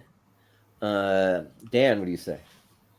I forgot what we're talking about. Oh, Once Upon a Time. Oh, Once Upon a Time. B. Okay, B. JPO, what do you say? I've never seen it. Oh, okay. Wolf, what do you say? C. C. Okay, because I would say S. The Elsa season, oh my god, that was not Yeah, that's where I dropped off. But even still, I like it enough. That Cinderella season at last with Tango. Okay, so we got 2 S's and an A, B, C. This one's kind of interesting. Somewhere near the Walking Dead territory. 2 S's. A. Well, I B, mean, C. even then, I think it's like what was Rick and Morty? Rick and Morty was. Let me see. That was 2 S's, an A, and a B, so probably just above Rick and Morty. So probably right below that then. Well, I mean, but it got an extra vote though, because it's an A, B, C. What was Silicon Valley as well as getting? Oh yeah, Silicon Valley was 3 S's and 2 B's, so it'd be below Silicon Valley. So wait, Silicon Valley had 3 S's. Oh wait, no, sorry. Those where I put an extra S by accident. two S's and 2 B's. Huh? I'm sorry, I need to cross that out. You almost scared Yeah. me there. Yeah. Like that one's way off. No. Yeah. 2 S's and 2 B's. So yeah. Right. So yeah, I think Once Upon a Time is fine there then. Yeah, it's good there. And then I think we're getting down to the last couple of them. We have American Horror Story. So, and we'll go to Malcolm. S. Okay. S. Chris. B. B. Okay. Dan. A. A. Okay. JPO. American What are we talking about? American Horror Story. Yeah. Oh, B A. A. Okay. Wolf. What do you say? B. B. And I'll probably say A. So that gives it an S, 2 B's, and 3 A's. So somewhere near They'll probably be around Spartacus. Yeah, an S, 2 B's, and 3 A's. So probably just above Spartacus, I would say. So yeah, I think that's about where that goes. All right, and I think last. Yeah, we have Black Sails. Will be the last one. And Malcolm, what do you say about Black Sails? Haven't seen. Okay. Chris, what do you say? Blacktail, B. B, okay. Dan, what do you say? I haven't seen, but I gotta go, guys. Yeah. I'm sorry. You gotta go? Bye, Dan. I'm sorry. Yeah. No worries. You're good. Thanks for hanging in there. We got all your votes and everything. We'll take it into account and we'll let you know how it plays out. You want to plug anything, or are you just tired and you want to go? No, I'm so tired. I gotta go to sleep. Right. I'm so Yeah, tired, yeah. guys. No worries. Yeah. Nightmares. Yeah, we'll see you later, man. Thanks. Yeah. But JPO, what do you say about Black Sails?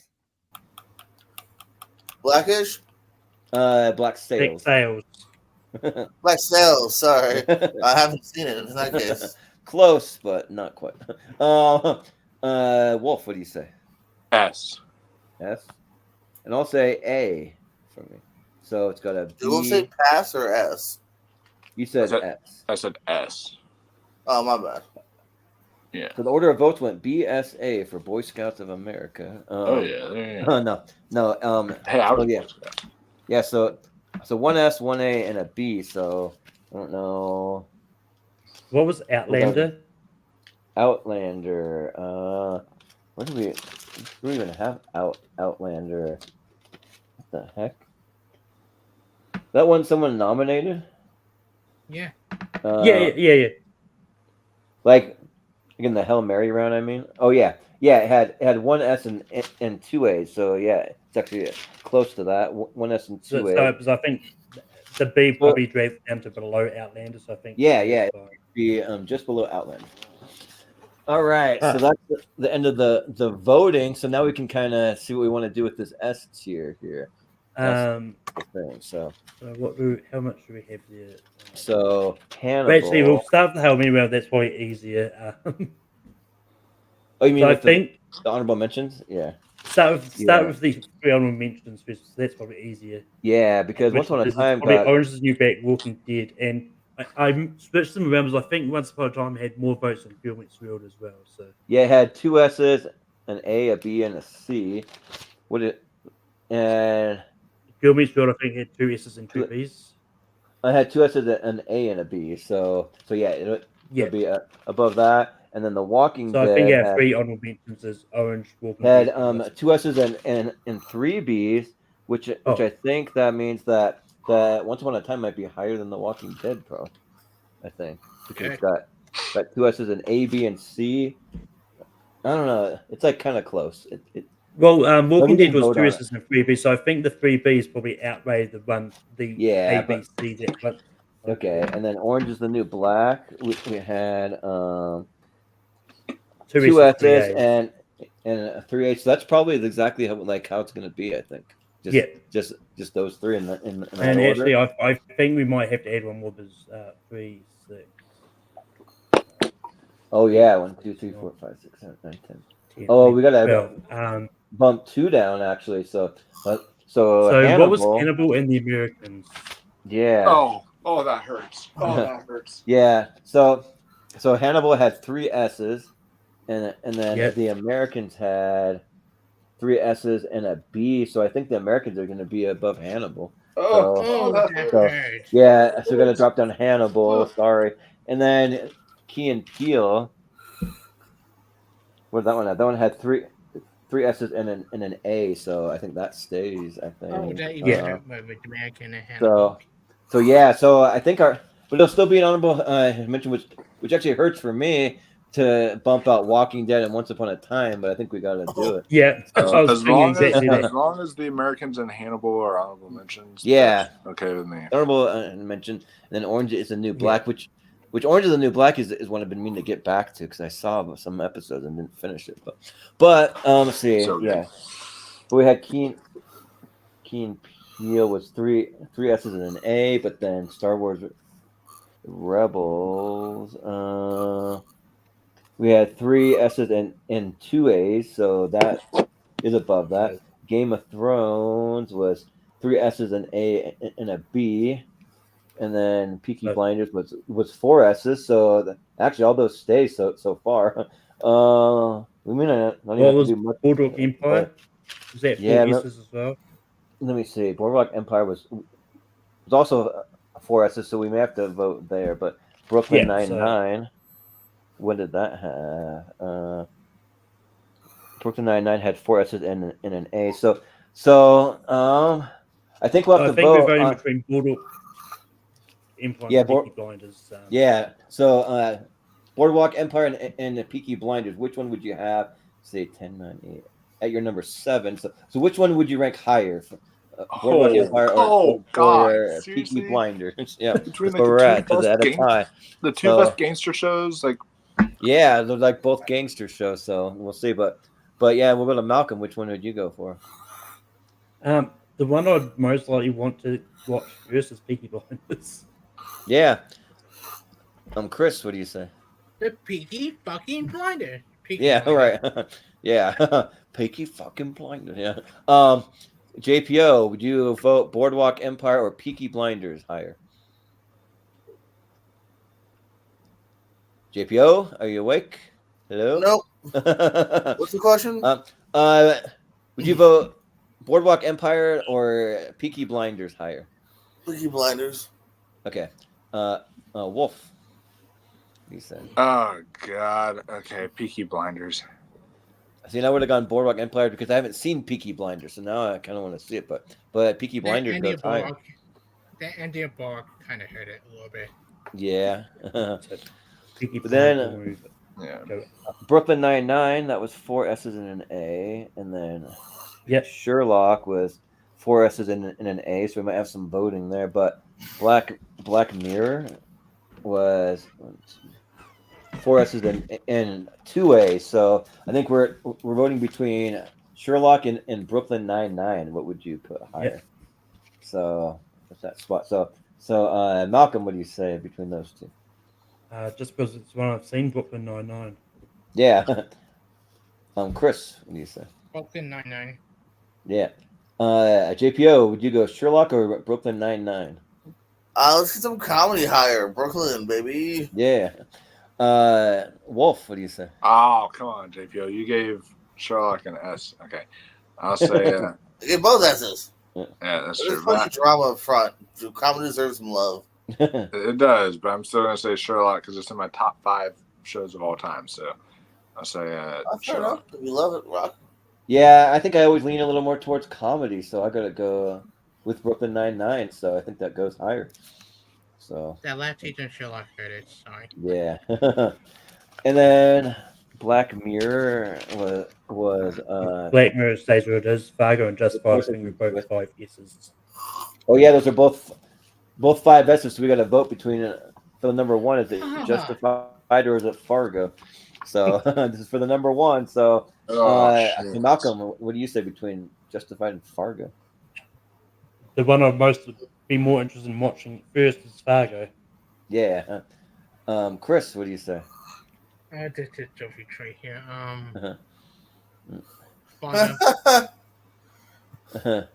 Sophie's Choice is. So I'm just comparing. We're just having fun comparing TV shows, and Chris is like, "This is like choosing between having to murder one of my kids." Yeah.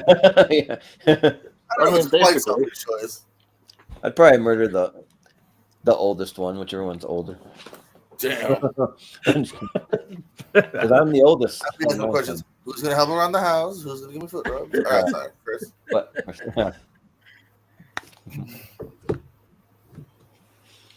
I said Fargo. yeah. JPO, what do you say?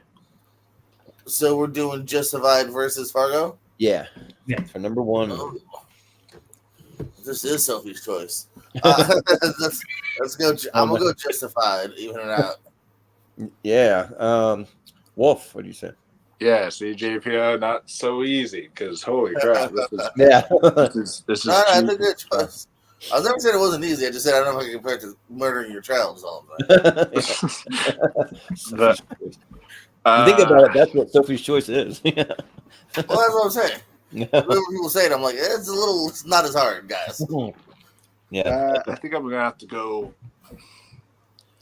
Fargo. And I think I would also go Fargo. I think that show's incredible. So, yeah, season 5 Fargo is better than Justified by me. Fargo was I think number 2 on my list overall. So yeah, that's a good call there. So yeah, that'll do it. Two Martin Freeman shows in the top 10. Clap because we're gonna break it down. But usually I have a co-host break it down. I mean, if you want to do it, Malcolm, you can read them off if you want. Yeah. So our three on mentions we have is On to the New Black, Hannibal and the Americans. And at number 10 we've got Key and Peele. Number 9 we've got Star Wars Rebels. Number 8 we've got Game of Thrones. And number 7 we've got Border Empire. And number 6 we've got Peaky Blinders. At number 5 we've got Sherlock. At number 4 we've got Brooklyn Nine-Nine. At 3 we've got Black Mirror. At 2 we've got Justified. And at number 1 is Fargo. Yeah, there we go. Yeah. It also helped. What happened? With a New Zealand accent in there, so we'll add some flavor to us Americans over here. Cool. So. Yeah. So, what were you gonna say, Malcolm? Oh, I was about to say, it's funny when you look at this, like, there's almost no need for the Hail Mary round, because, like, none of their Hail Marys. Actually, no, I lied. Black Mirror ended up. You did mind. Oh yeah, there was one. Yeah, Black Mirror. Yeah, only one. Other than that, most of the other ones ended up. Boardwalk Empire was the talk about, was it? Oh yeah. Yeah, that is true. But yeah, so the 10 that you see here will be coming back to baby. To be in our championship. I'm going to take a quick little screenshot of that, so that way I can make a poll. So there'll be a poll over in the fan sound. Yeah, in the Movie Hero Network group over on Facebook. Probably tomorrow it'll be up. Maybe tonight if I'm not.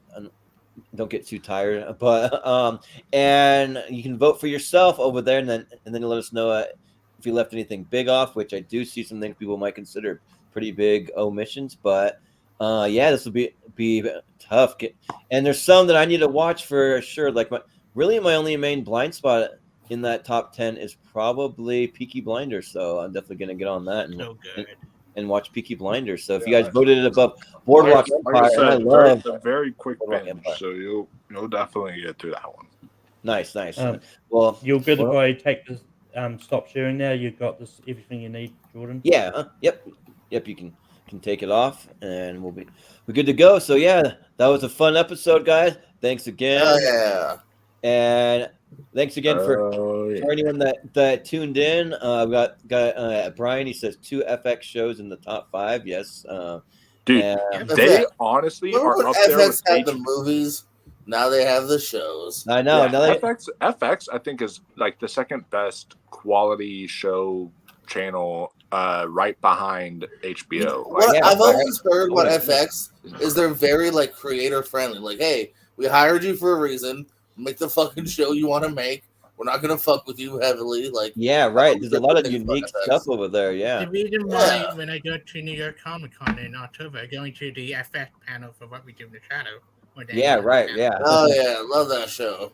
Same here. Which I kind of feel like I hated again marking on the bear. I hated the fact that they took away like comedy awards because like that lineup was stacked. I know, yeah. It should Matt Probably Berry need to is come so category. good. Yeah. Matt Berry is so good. He deserved like more of a shot. Yeah, right. but Yeah. But yeah, that was a lot of fun, guys. So we'll be at it next month. We're gonna maybe shoot to go for 2009, but we got to take a look at it to see if we need to split that in half. Maybe we're kind of still kind of toying with that, and we'll let you guys know. But we like to kind of have basically a similar panel for these kind of series. I kind of like doing that, but if one of you can't make, we got some backups of people that may want to join in. We'll see how it goes. So we'll let you guys know. We'll keep you posted. But yeah, that'll do it. So we'll just do some plugs and that'll be it. So we'll go to Malcolm first. Thanks for running the tier chart and what do you have going on? You can find me on Tape Productions hosting Bantam every Sunday night. Next week we're doing top 12 Scarlett Johansson movies. JPO is going to be. I'll be there. Nice. And you can also find me on my show Spear from the Past, where I talk about WB pay-per-views. Next week we're talking about Judgment Day 2007, and I've got Matt Joe, aka Soda, on that one. Oh, and nice. You can find me popping up here and there. I'll be here for the later series next week. We're going to do 2000s, and yeah. Nice. Sounds good. And Chris, what do you have going on? You can find me on Facebook, join the channel, your channel.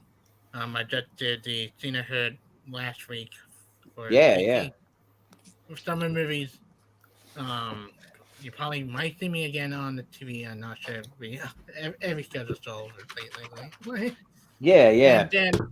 And then at Letterboxd, I'm staying tuned tomorrow. We have my rating up for the Substance and then the Christopher Reeve documentary. Do a double feature tomorrow for both of them.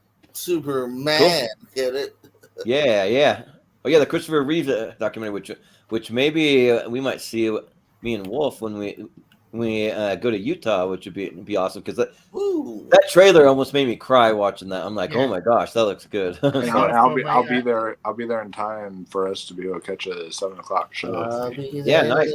Sounds good. And I'm planning to for get in about the same time. So yeah, that'll be good. But double feature with that, then the Demi Moore body horror movie. That'd be interesting.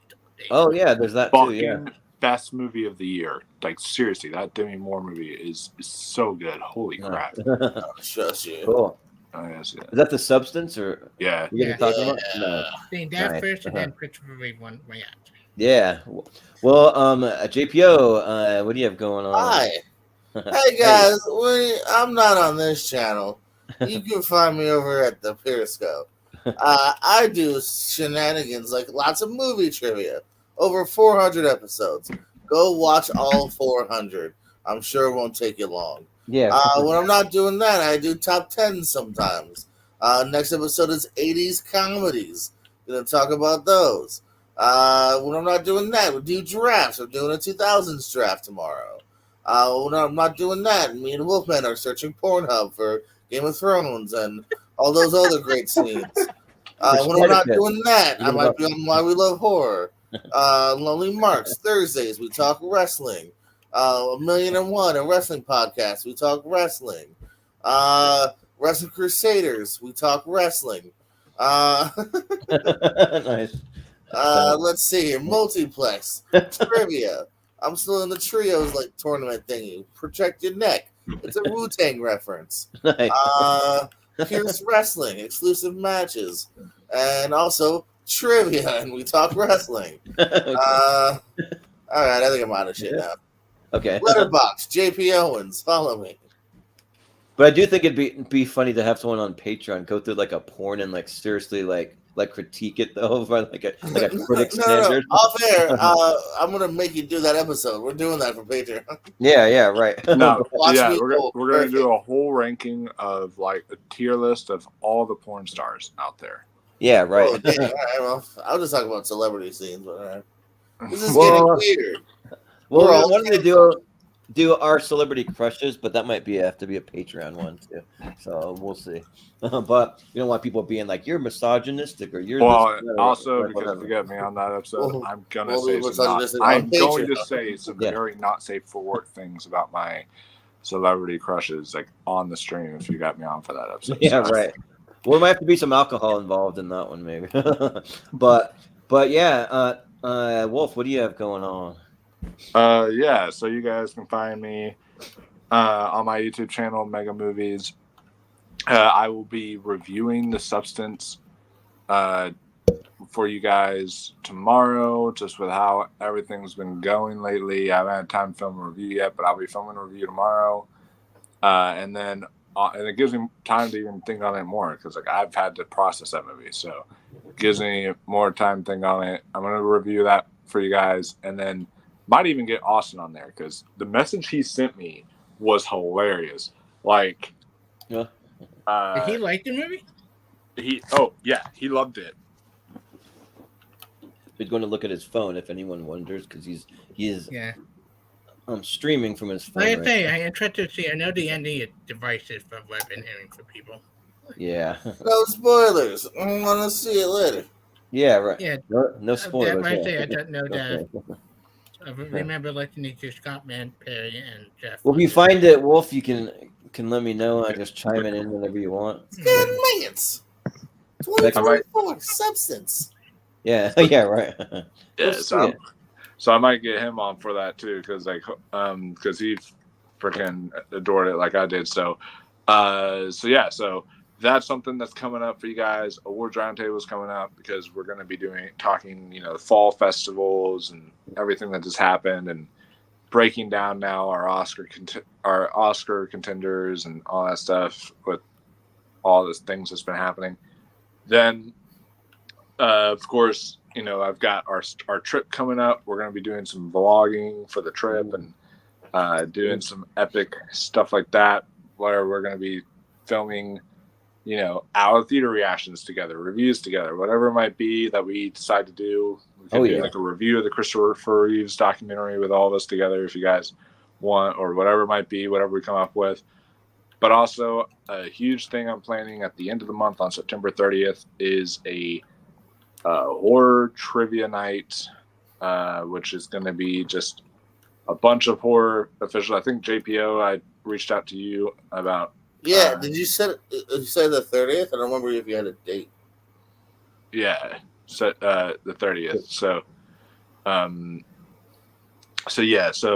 that one should definitely be happening there, and it'll be me and Ross in person, but the other competitors will all be live streaming with us, and all the questions will be voted on by you guys. So that'll be fun. So all you people who tune into any of these channels, y'all will get to come up with the questions. So that should be a absolute blast. So that's pretty much all I have coming up, other than some major October stuff.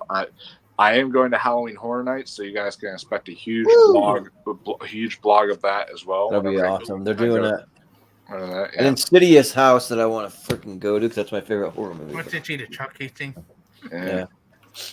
So that should be. So yeah. So all that is and much more. Yeah, sounds good. And Brian's got some good suggestions. And in the chat, he says tier ranker, go through Mr. Skin, their top 60 for Patreon. Sure, maybe we'll think about it. He also says, respect Wolfman asking the hobbits about if Lord of the Rings is one movie. I'm gonna that'll be the convention. I'm gonna film a It video. should be one movie. They dropped the ring. You have Billy Boyd and Don Monahan if it's one movie, or Elijah Wood and Sean Astin, all those guys. Even Andy Serkis, he'll be there, so he can ask all those guys. I'm not going to ask the actor who plays Gimli because I already know his opinion on it and it's wrong. So yeah, but yeah, and then also I see now streaming on Netflix, Peaky Blinders. So I might watch the first episode before I go to bed, maybe. Yeah, it's a Netflix original, so yeah, that one's definitely great. Yeah. Did they to put the movie in Netflix or just put it in CW? be interesting. Yeah, yeah, right. And then just what we have coming up. You can find us on all the socials at Movie Hero 2121. And, and you can find me at Jordan 83616. And you can find us on Facebook if you go to the Movie Hero Network group. And if you want to post anything movie related over there or TV related, or if you have a project that you're working on, or a YouTube channel, then you can promote over there, and we'll tell people to share it out, and we'll tell them to subscribe and like it and all that stuff, and we'll try to help you out there. Then we also do some trivia that we've mentioned briefly here. It's called the Seen and Heard Movie Trivia, and it's just we just play clips from movies, and you just try to name it from the clip. And we just had our last exhibition match to end the summer. Is a little after summer, but we still wanted to do it. So it was best summertime movies or movies where it's hot outside. So you can go check that out, test your trivia knowledge there, and then we will have our next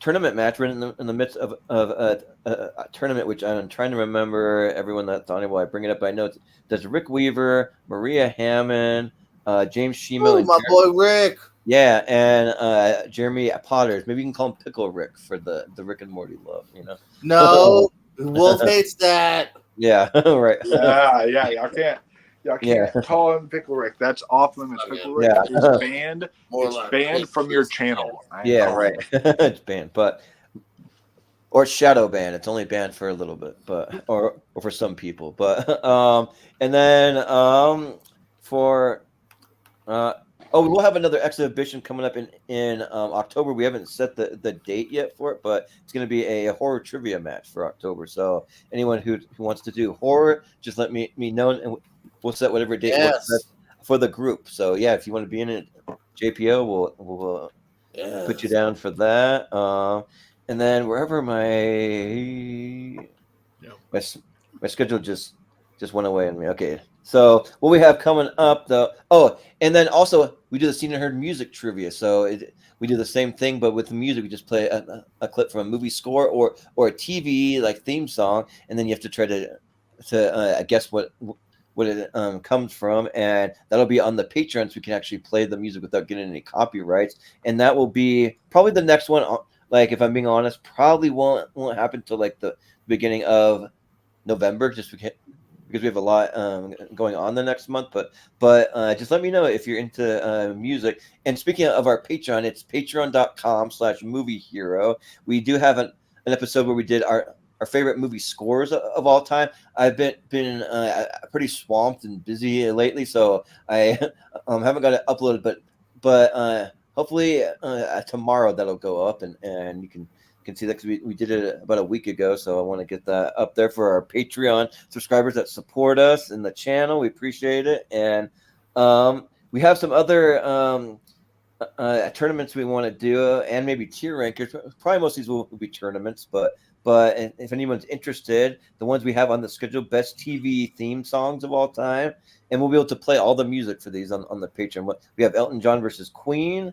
We have the Battle of the Kings of Pop, which will be Michael Jackson versus Justin Timberlake, NSYNC, Bruno Mars, Backstreet Boys, and Maroon 5. So all those pop guys. Then we have a Beatles versus Rolling Stone versus Elvis match, a three-way there. We're going to do a Beyonce versus Jay-Z.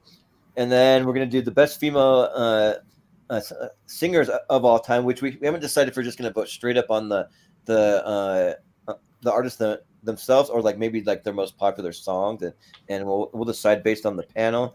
And then also the best original songs that have been nominated for Oscars also. So we'll go through all of those too. So and then just a few of the tournament and tier rankers we have coming up. So next week's going to be our best of 2000 ladder series. So that'll be all week, a three-parter, Monday, Wednesday, Friday. I'll be out of town for some of it, but Austin and Malcolm will be holding down the ship. I'll be just on Monday's episode, and then they'll be holding down the ship for the rest of those. And then we'll be doing our big horror mystery series that for the first 2 weeks of October, we have 4 mystery series. I just took every horror movie ever made. I have a website that allows me to do it, and I just randomized them all. And then the first movies to pop up will be in these series. But I made sure that they're all movies that y'all have heard of, though, ones that like, a lot of people have seen. So I think it'll be fun. And then we'll have a championship match right before Halloween.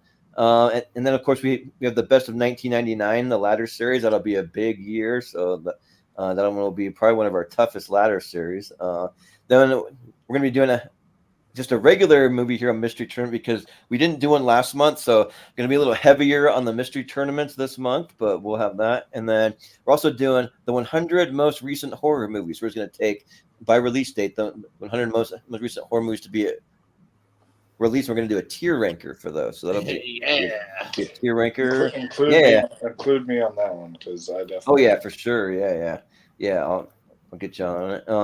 And then just the last couple that I'll throw in there are our next TV series that'll be Best Movie 2009 will be on the first day of November, Friday, November 1st. So that's when we'll be continuing this series.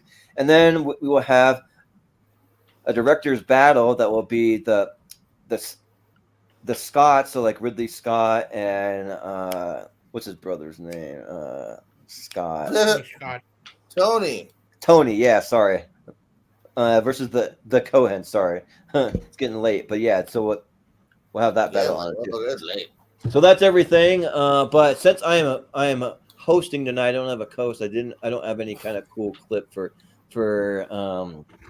the episode, but props to all the TV shows that you saw there that will be in the championship. But just go check out the Movie Hero Network Facebook page tomorrow where you can vote on what shows you think should be in the